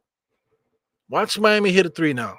Goes Jimmy Butler all the way to the basket, and they're gonna call a foul. Unbelievable. The same play just now. They call a foul for Jimmy, but the same thing just happened on the opposite side. Same kind of contact.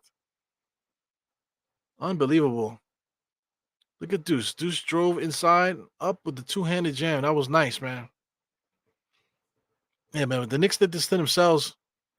So now we're down by 9 now. With free throws coming, it can get up to 11 now. Jimmy with the first one, he knocks that down. Yeah. So this is gonna bring it to 10 if he makes the next one. So he will make the next one. He's gonna bring it to 10. 27 seconds. So this is not what the doctor ordered here. The Knicks are gonna have to score. We're gonna have to score at least once. We're gonna have to score at least once, and we can't allow Miami to score anymore. So he knocks down both, man. So that's 83-73. Knicks have to score, man. The Knicks are letting the dog walk. Here we go. Brunson walking the ball up the court. 21, 20, 19, 18. Jesus Christ.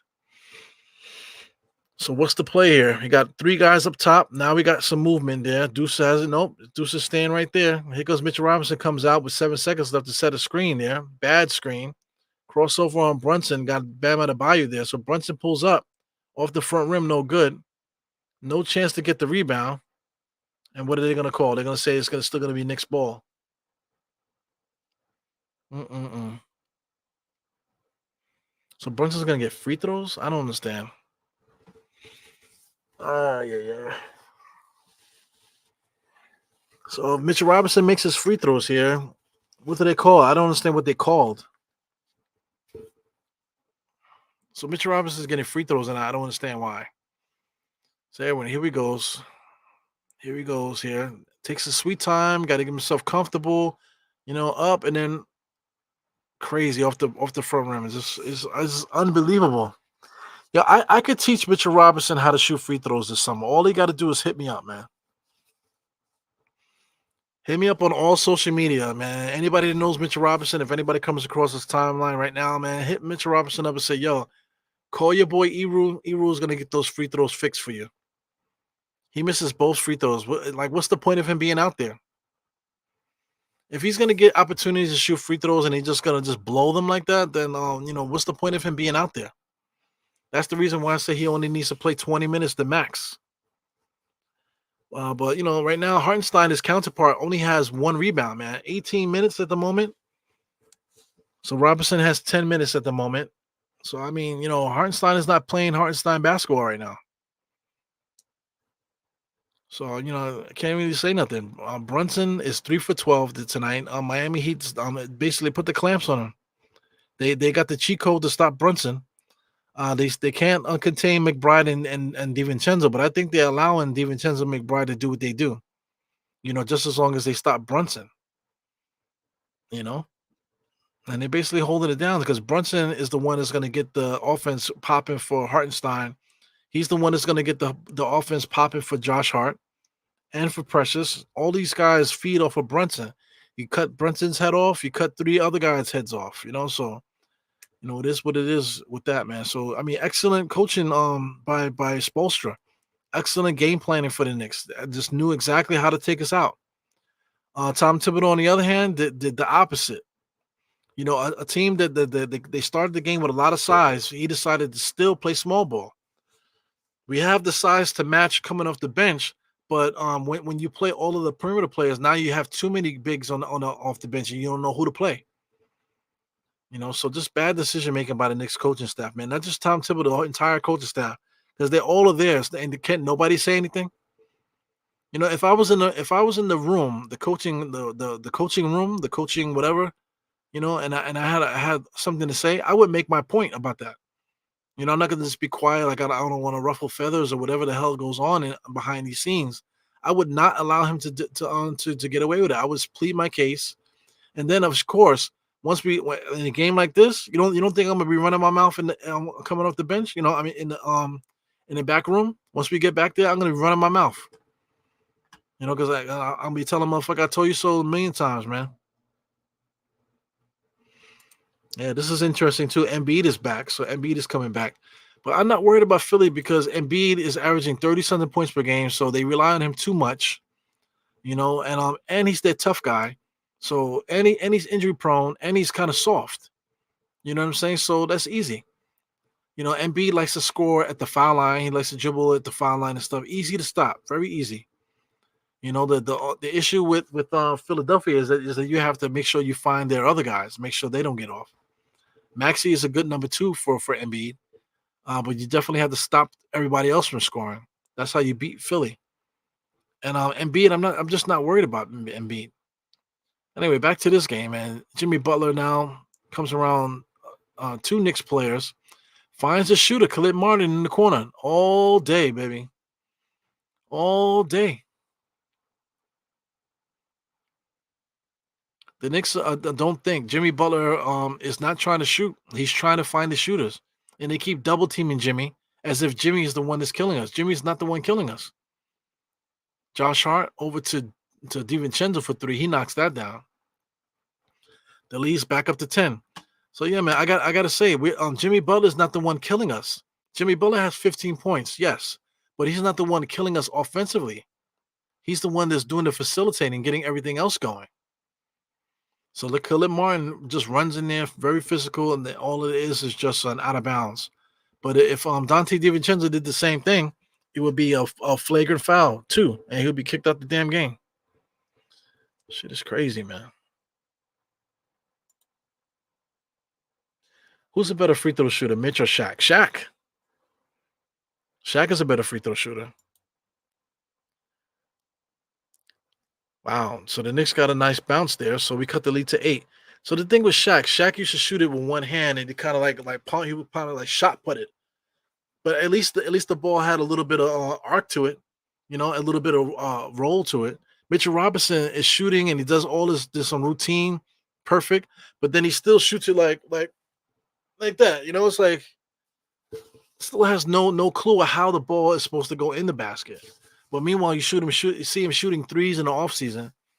So I mean, I just don't get it, man. Here goes Josh Hart. Nice change of pace there inside to DiVincenzo. DiVincenzo with all his strength gets the ball up on that glass. The lead is back to 8. Still got plenty of time in this game for the Knicks to catch up here. But the Knicks cannot stop Miami. They cannot stop them from scoring. That third quarter, the Knicks did their job. They scored 30-25, so we cut the lead to by 5. But we still got a long way to go here. Here goes Caleb Martin all the way on the inside there. Highsmith finds it, able to get it up and lay it inside. So Highsmith is an ultimate role player, man. He's able to score in the mid range there underneath the basket, nice and easy. He can hit the corner threes also. So he's the ultimate 3-and-D kind of guy. Jimmy Butler's bringing the ball across the court now. Behind the back, Josh Hart is guarding him. Nice inside pass by Jimmy, man. Find Highsmith. Highsmith is working there. No foul. Yep, they call a late call. They're calling a no. They didn't call anything. So what did they call a foul or did he just saying out of bounds or I don't know what they're calling. So Caleb Martin with a nice little take move on the inside there. Ball finds Highsmith. So what are they doing? Highsmith. Oh, that was the play before that. So anyway, Miami has it now underneath the basket. Gives it over to Jimmy. Back to Caleb Martin. So Caleb Martin is the point guard, man. He's doing a lot of ball handling, pumping. Shoots the mid-range, no good. Precious with the rebound. I haven't seen Precious in forever. Damn. Haven't seen Precious in forever. How much minutes Precious got? Precious got 18. Wow, I got a super chat here. Jesus Christ, man. Look at the Bobby Santiago out of nowhere. So Bobby Santiago want to do a super chat. Now you're going to hang out with me, man. He says, salute, Chad, F-Tibbs, F-Tibbs. He is the coach who doesn't know how to make adjustments. No shit. He's supposed to be the master of preparation, right? More like preparation H. Josh Hart with the turnover now. Vasquez all the way to the basket. Deuce does a good job of staying with him. Knicks close the door, but they find the ball out to the Miami Heat players there. Here comes Love trotting to the basket. He says, we will never win a chip until he makes adjustments. Gets out coached regularly. Yeah, coaches that are good. Like Spoelstra is always going to expose Tom Thibodeau and his inability to make adjustments. You know, and he exposes his supposed positive, which is preparation. You know, Tom Thibodeau always has his team prepared. But this game we weren't prepared, and he was not prepared. He did not prepare for this game properly. We did not attack this team the way that we should. So here we go now. The lead is going to go back up to 12. We got 8 minutes and 42 seconds left on this clock here I'm looking at. So I'm still behind. I'm behind about, now it says 35. So I'm behind by 20 seconds, man. I don't understand why I'm losing so much seconds as the time goes on. But Bobby Santiago, man, thank you for the super chat. I'll take the super chat off so I can see the rest of the comments. But you're going to stay with me for the rest of the game, my man. So me and you both going to be frozen on the screen because something's wrong with my camera. So I don't know, man. Here goes Deuce here. Deuce is on top of the key. Takes the screen by Precious. Gets open. Still looking around there. Wasn't able to complete that shot. Here comes Jimmy. Look like Jimmy went out of bounds. Jimmy's posting up Dante. Over to Kevin Love. Kevin Love is just another smart player. He's a former 25 and 12 kind of guy. Jimmy Butler on the inside. Nice and easy. Finds a shooter. Highsmith off the side there. That was right on target, just a little short. Josh Hart has it, bringing the ball up the court. Knicks are down by 12 now. Josh Hart trying to figure it out. Drives, loses the ball, finds Bogey. Bogey with a nice little sidestep. Kicks it out to Dante. Dante has to get it up. No good. Josh Hart tried to get the rebound, but Highsmith is right there. Jimmy. Elbow. Over to Highsmith. Highsmith finds the three-point shooter. Kevin Love knocks it down. Nope. Misses it. Caleb Martin in there fighting. Here comes Josh Hart. Josh Hart trying to go up the middle there.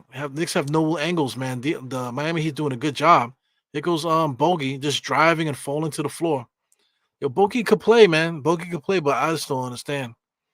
So I mean, I wanted him on his team, you know, but I don't know if he's gonna fit.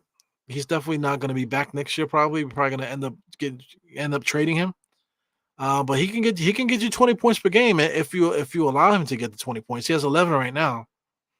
He's gonna go to the free throw line. He should make both, so he should have 14 points. But this is not the like get bogey points game. This we need to have the Knicks need to win. So we got Brunson in for DiVincenzo. Ay, ay, ay.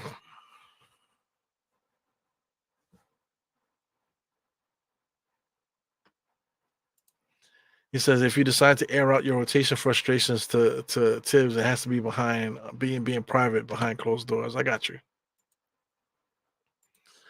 It goes it goes on bogey again. He misses the free throw. What is the point? If he's gonna miss free throws, what's the point?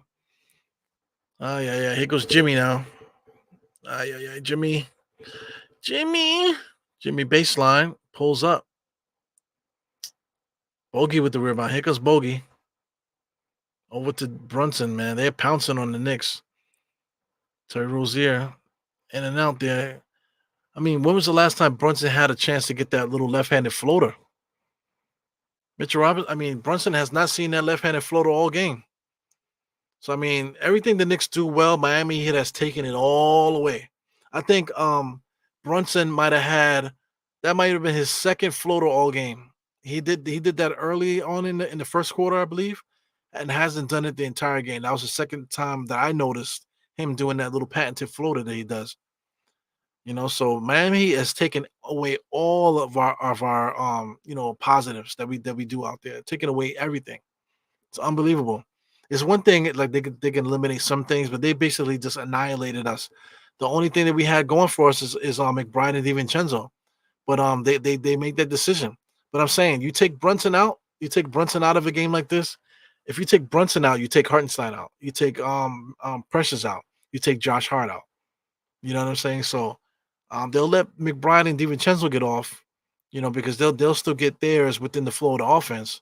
But Brunson is the one that makes it happen for the other guys. So that's it, man. It's just perfect, perfect coaching, perfect game planning there by the Miami Heat. Unbelievable. Does Bogdanovich actually think Tibbs put him into the game to drive to the basket? Does he think that? I don't know, Trish. Man. I don't know if you drink, Trish, man, but if this is one of those games and I wasn't going live, but yo, man, let's go get a drink. Let's go get a 6-pack or whatever. You know what I'm saying? Let's go sit in the car and just drink this fucking 6-pack one time.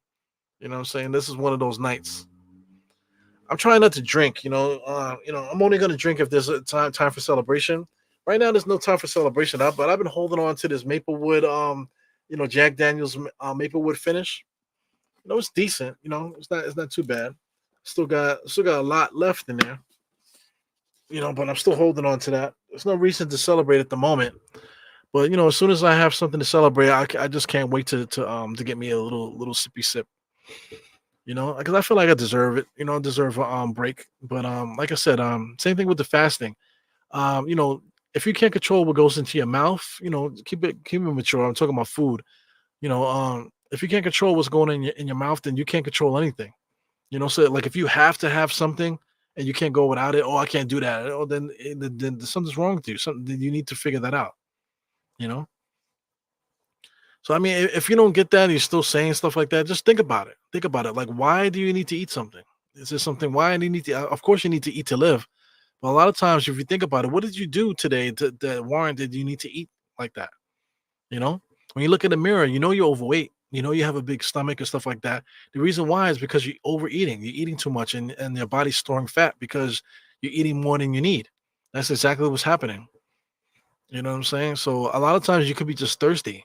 So you could drink and stuff like that. Allow your body to get rid of waste.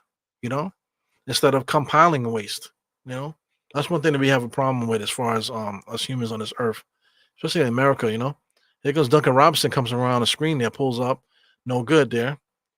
So I mean, they're just pushing us out of bounds, and they're not calling anything. Brunson's bringing the ball up the court, got Jimmy on his heels. Brunson comes in there, is trying to create a foul. He does get it, so I guess that's what those ESPN guys are saying, that Brunson is a foul hunter. He just drove in there and tried to draw the foul. That's what everybody does, right? It's called basketball.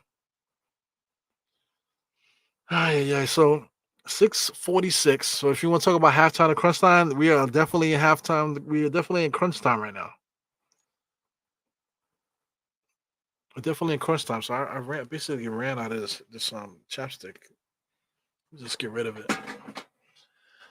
So 85 to 92. This is about as close as we've been all game here. Knicks need to make some stops. Knicks have it in them. We have it in us to make stops.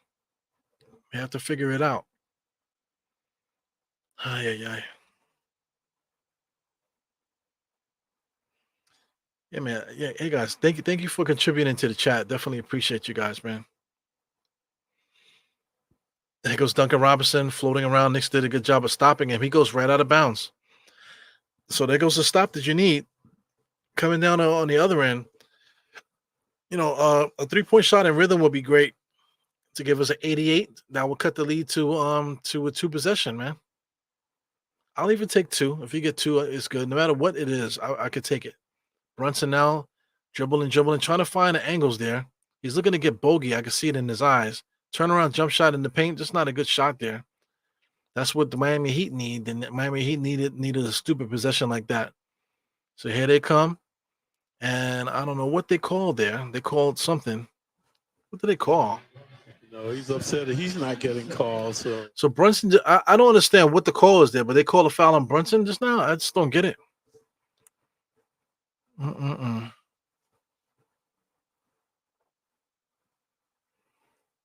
Oh, yeah. I see you guys in the chat. Reading the chat here. Good defensive play there by the Knicks to break up that play. Here goes Brunson taking it by himself. Gives it over to Deuce in the corner. And Deuce knocks down a clutch 3. Man. So that makes it 88. So that is that 2-possession game that I've been begging for all game. This is about as close as the Knicks have gotten the entire game. The Knicks are down by 4. So 2-possession game in crunch time. We just entered crunch time, 5:52. We have plenty of time to win this game. So this has been a rotten game from the beginning all the way up until now. First quarter was atrocious, 34 to 22. 24 to 21 was a little bit better in the second quarter. The Knicks won the third quarter, 30 to 25. Here we are, 15 to 9 in the fourth. We got our work cut out for us, man. We're gonna have to put some work on these guys. We're gonna have to beat these guys in the fourth quarter by a lot. Add 5 more points to give us the lead. Wow. We have to beat these guys by 11. We have to beat these guys by 11 in the fourth quarter in order to win. We could take it, man. I'll take it, however it comes. But just understand the odds that we're against right now. We're gonna have to beat Miami Heat by 11 in the fourth quarter in order to win. It's gonna be tough. But the Knicks can do it, man. Knicks have done it before, and we're gonna have to do it tonight, playing in Miami with our back against the wall. But the referees are not on our side, so at this point now, I'm conceding right now. I'm not conceding to a loss, but I'm expecting a loss right now because I can't trust the refs, and that's what's happening right now. But the Knicks could win this game. Knicks definitely can win this game. Miami Heat kind of lost the momentum a little bit. The Knicks have to just keep hustling, keep straddling that line of hustling, and playing extremely hard, getting stops. Protecting the 3-point line definitely, and stop doubling Jimmy, man. Let Jimmy beat us.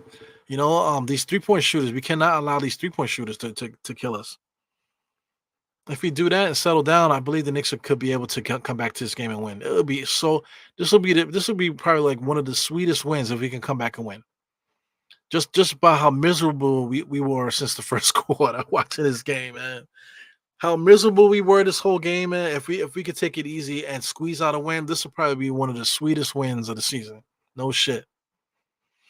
Yeah, man. Anybody been to Tennessee? I'm getting close to my Tennessee trip, man. So let me know if anybody's been to Tennessee. Actually, I'm gonna touch ground in Atlanta. So if anybody's in Atlanta, let me know. Because I'm still trying to figure out my trip. I don't know if I'm gonna stay in Atlanta for the day or if I'm just gonna just walk through Atlanta. Still trying to figure that out. So here goes Brunson. Brunson is dribbling up the court. No, excuse me. This is all the 3-point play there by Deuce. So Deuce has become a weapon, man. 24 points here today. Him and Dante DiVincenzo's basically been the same player. Here goes Rozier. Rozier had it going earlier, man. He's kind of quiet down a little bit. You got Duncan here being guarded by Bogey. Wow, what did they call? Unbelievable. So I didn't see what happened there. They called something. I see the ball coming towards Bam Adebayo, but I don't see I didn't see any fouls. I just don't understand. So once again, Bobby Santiago, thank you for the super chat, my man. Definitely appreciate it. Yeah, so there goes Bobby Santiago hanging out with me on the screen. So I'm gonna take you off right now, man, because we're in crunch time, just so we can get the full score up there. Hey, Monica. All right, back in action. We got the Miami Heat coming into trying to put the ball in bounds here. Almost a 5-second violation. Knicks are swarming right now. Miami Heat's trying to figure it out. We got Rozier. Knicks are switching. Josh Hart's guarding him. Rozier sidestepping shot. That is his Panther shot. He missed it that time. So we got Bogey and Brunson fighting for the rebound together. 20 seconds on the shot clock. Brunson's bringing it across the timeline. 17. Sheesh. So Knicks are calling for something. Bogey's coming for the screen there. Brunson has to run past it.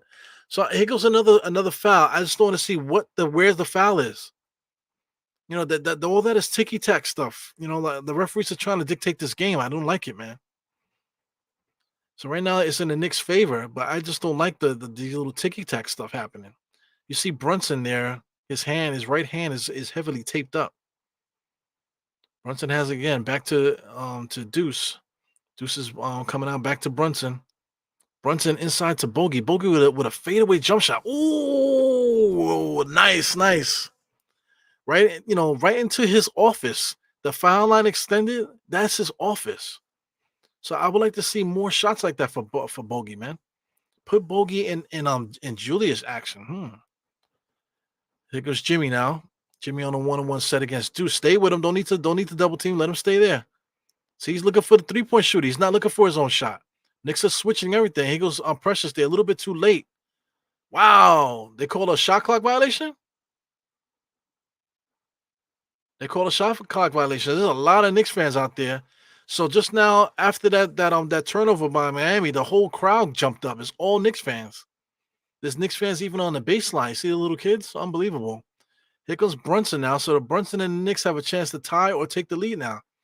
Brunson has it. Looking. Deuce has it. Oh, nice little fake. Took my man out of his sneakers almost. Brunson top of the key. 4 minutes and 16 seconds. 6 seconds on the shot clock. Brunson got to figure something out. Bogey catch and shoot. Oh, shit. Precious slapped it. Oh, look at Bogey. Over to Deuce. Give it to me. Give it to me. Oh, here goes Precious. Nice tip here by Precious.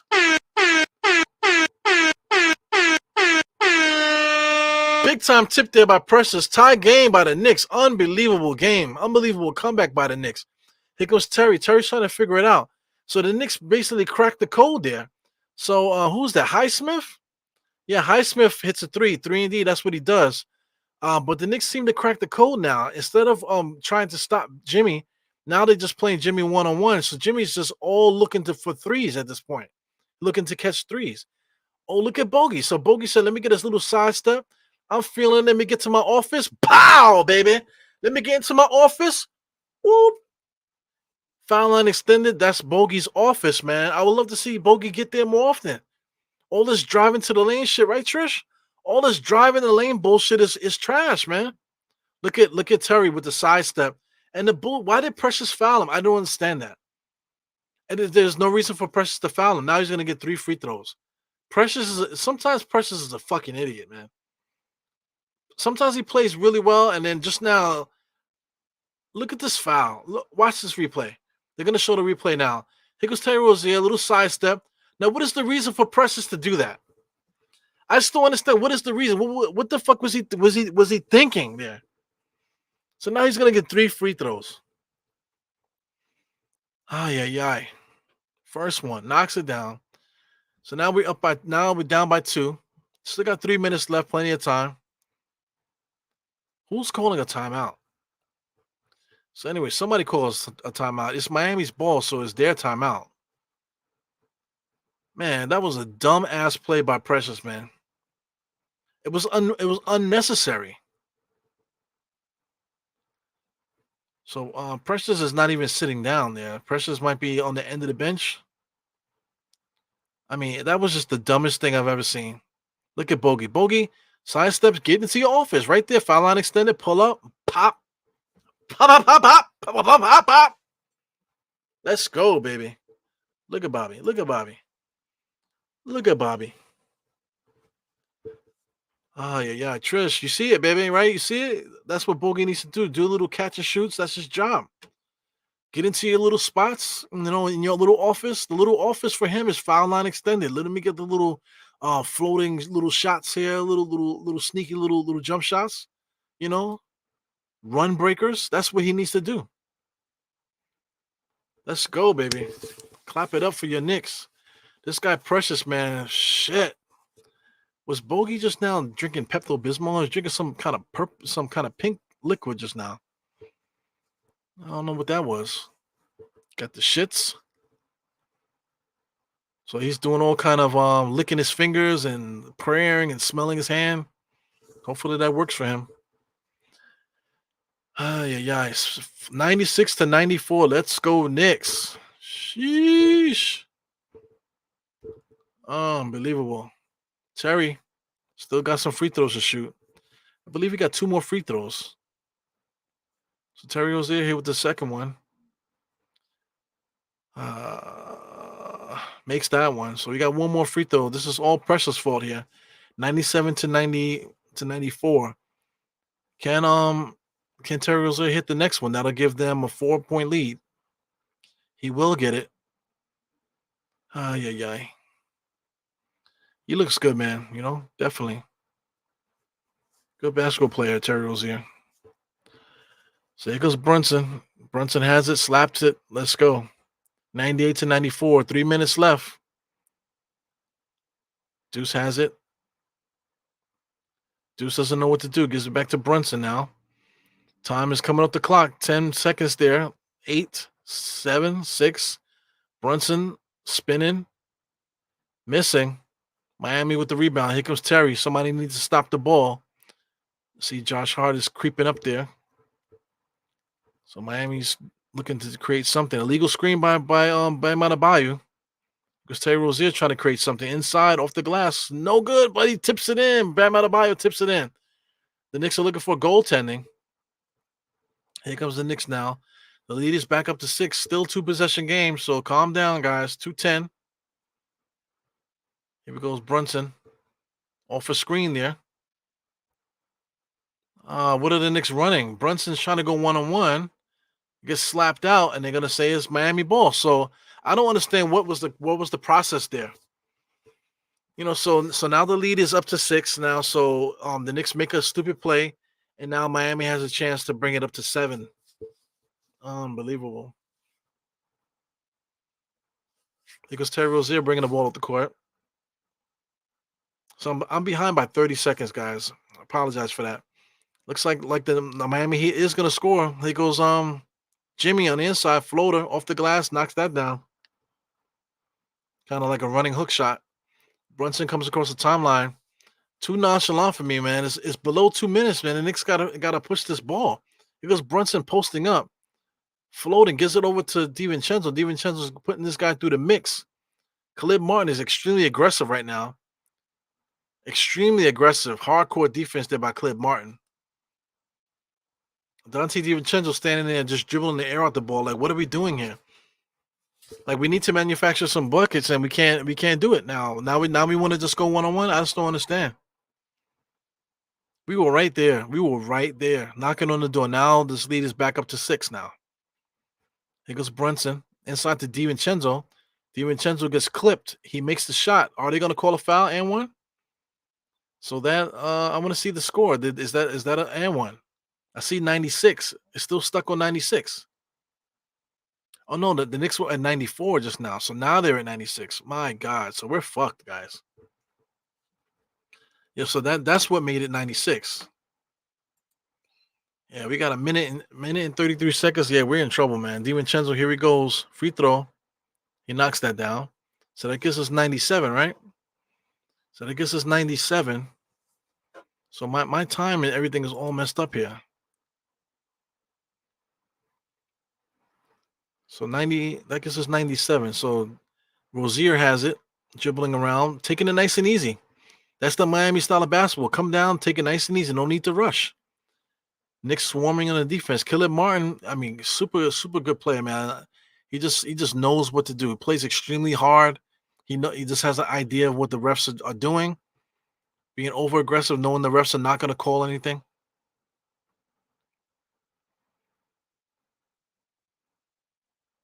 So number 61, he's one of those guys that just hates the Knicks. Number 61, he's their lead ref. I have a lot of experience with that guy. Yeah, yeah. Here goes Caleb Martin about to inbounds the ball here. And Miami's going to score again. It looks like 104 to 107. Excuse me, to 97. Yeah, yeah. You got Terry Rozier, foul line extended, gets it over to Bam Adebayo, right in his office, knocks it down. Somehow Miami always gets their players in the spots where they always shoot, and they always be able to do it. The Knicks are just not doing that. It's nice to see Bogey get those shots in places where he can take those shots and make them. You know what I'm saying? But the Knicks are not doing that. The Knicks are just overworking every single thing. Bam Adebayo somehow is always in front of the rim, always foul line extended, waiting to get that same shot he hits all day. Somehow. Terry Rozier somehow is always in the spot where he can get that little sidestep. Jimmy Butler is always lurking. These guys are just trained. They train to do, to play their style of basketball. The Knicks have a style too, man, but we just don't know how to get back to it. Just don't know how to get back to it. Oh my God, the stress. So I think with a minute left now, I think we're just the odds are stacked up against us now. Because now that it's 7 points, now that it's a 7 point lead, now you're talking about a 3 possession game. So in order to win, the Knicks are going to have to get 2 threes and a regular shot in order to win. That means that we have to make stops.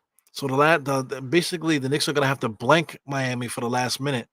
But judging on the way they've been playing, how we've been playing, that we're not going to be able to do that. So we basically have to blank Miami for the last minute. We have to blank Miami for the last minute, and we have to score 3 times. It's tough, very tough.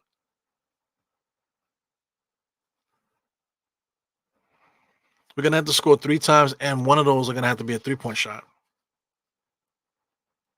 So here comes Brunson. Brunson inside, looking to get the ball in. Can't get it in. Fine Precious, back to Brunson. Brunson fakes it all the way inside. Gets a layup with the left hand. Not much time came off the clock there, so that makes it 99. 99 to 104. So here we go. Like I said, Miami Heat cannot score the rest of the game if the Knicks want a chance to win. Knicks are very overzealous here. We can't foul. Fouling, getting them on the free throw line is going to be what we don't want. So Miami Heat is very well aware they're attacking. Therefore, they're going to force the Knicks to create a foul. Terry Rozier kicks it out. Terry Rozier has it again. So Deuce is all on him. So they're gonna try to force a thing there. Oh my God, that's it right there. Terry Rozier with the shot right between the eyes there. So a 3-point shot. We had to stop them. They could not score anymore.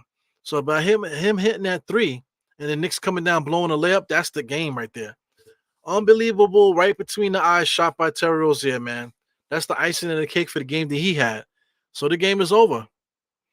And there goes Highsmith there with a dunk with a little accent there. But Terry Rozier with 34 points tonight, man. That 3-point shot right through the eyes, baby. We got shot right in the eye. Long range, man. Freaking scope right down the middle. Boof.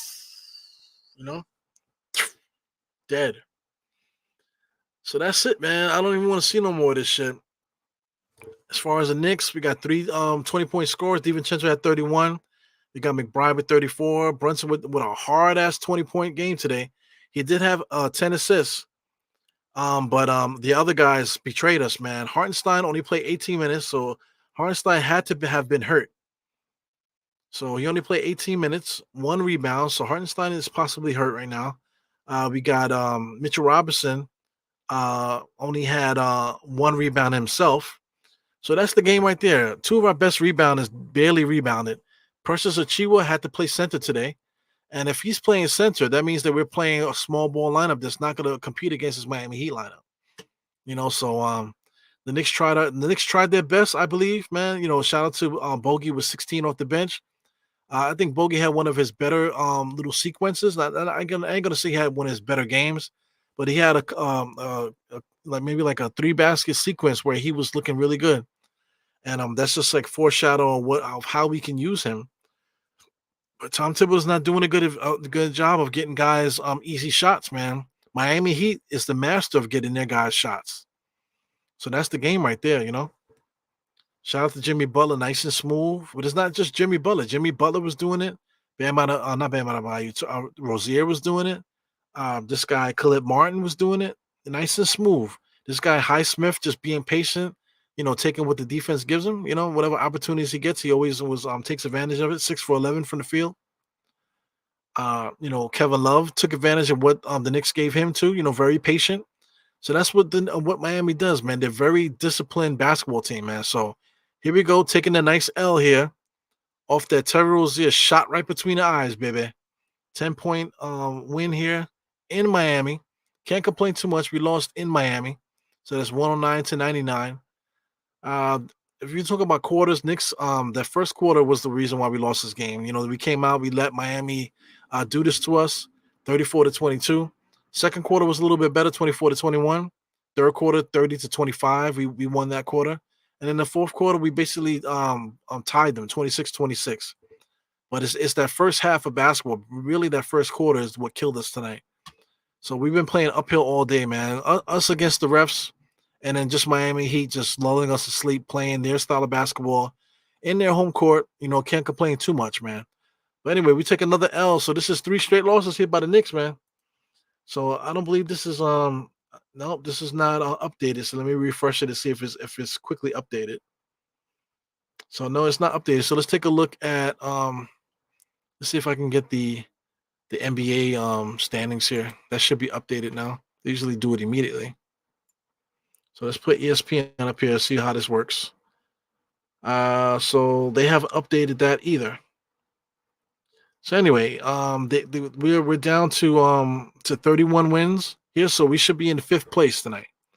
After this loss, we should be in 5th place because then we'll have identical records to Orlando. As you know, Orlando has the tiebreaker. So Orlando is now in the 5th place, is now in the 4th place. We're in the 5th place. So I mean, we're hoping for reinforcements. It's never going to come. Tom Thibodeau has to figure it out. I think the playing against Miami today, I think he messed up the game plan by going small against his team. So I think that was the whole issue starting the game here. Let me say bye to Instagram. A couple more people popped in on Instagram. We got D Wolf here. We got Carbon Creation there. Mango there. NYC, little co-worker there. We got KG Designs. He said they're trying to rob us. Hey man, KJ, they beat us in their own court, man. They nice and smooth, just like I said. Nothing we could do about it. The Knicks were playing frantic all game, like we don't know what we're doing. We started the game playing small. We weren't able to rebound all game, and that's it right there. We didn't play Knicks basketball today, and we can't be happy about that. So it is what it is, man. So thank you everybody that at least took a look and in on Instagram. So if anybody's interested, please come over to the YouTube page. That way you can be involved in the chat and stuff like that. And I can post your comments and stuff, and we can get to know each other on YouTube. Yeah, man. So also shout out to Twitch. I don't know if anybody popped in on Twitch. I really don't understand Twitch right now, but it is what it is. But yeah, man, the Knicks lose a heartbreaker here. It would have been nice to beat Miami. In Miami South. It was at MSG South. Well, we lost, man. So it is what it is. Who do we play next? Let's see. Let's do that. Let's do the Knicks schedule. So we got some tough games coming up, man. Knicks versus the Kings, Knicks versus the Bulls, Knicks versus the Bucks, and the Bulls again. The Bulls still think they're going to the finals, man. They said they haven't given up on their season. So the Bulls, those 2 Bulls games are going to be tough. The Kings coming to New York. They're going to be looking to put on a show for their own branding there in MSG. They all say, "Oh, the MSG is the worst arena," and this, that, and the other. But when they show up to MSG, they all want to play. They all want to play their best game. So this Sacramento Kings game, I think, is going to be tough, man. It's going to be a drag, especially if we lose. That Bulls is going to be tough. The Bucks are back again. So I mean, we got 4 tough games here. We could possibly go on a 7-game losing streak. We just lost 3 straight. We could lose the next 4 too. So I don't want to jinx us, man, but we definitely can go on a nice little losing streak here right now at the wrong time.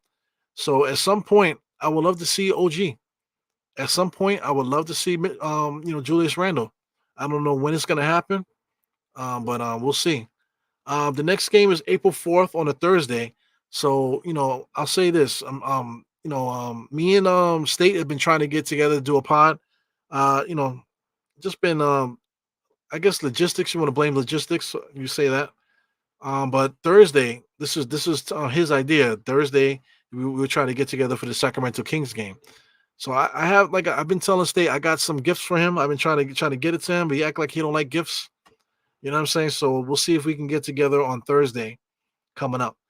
Tomorrow, I definitely gonna have some extra pods tomorrow, man. So I'll see if I can get those up, get those nice and live, right in time for right around 7:30 or so.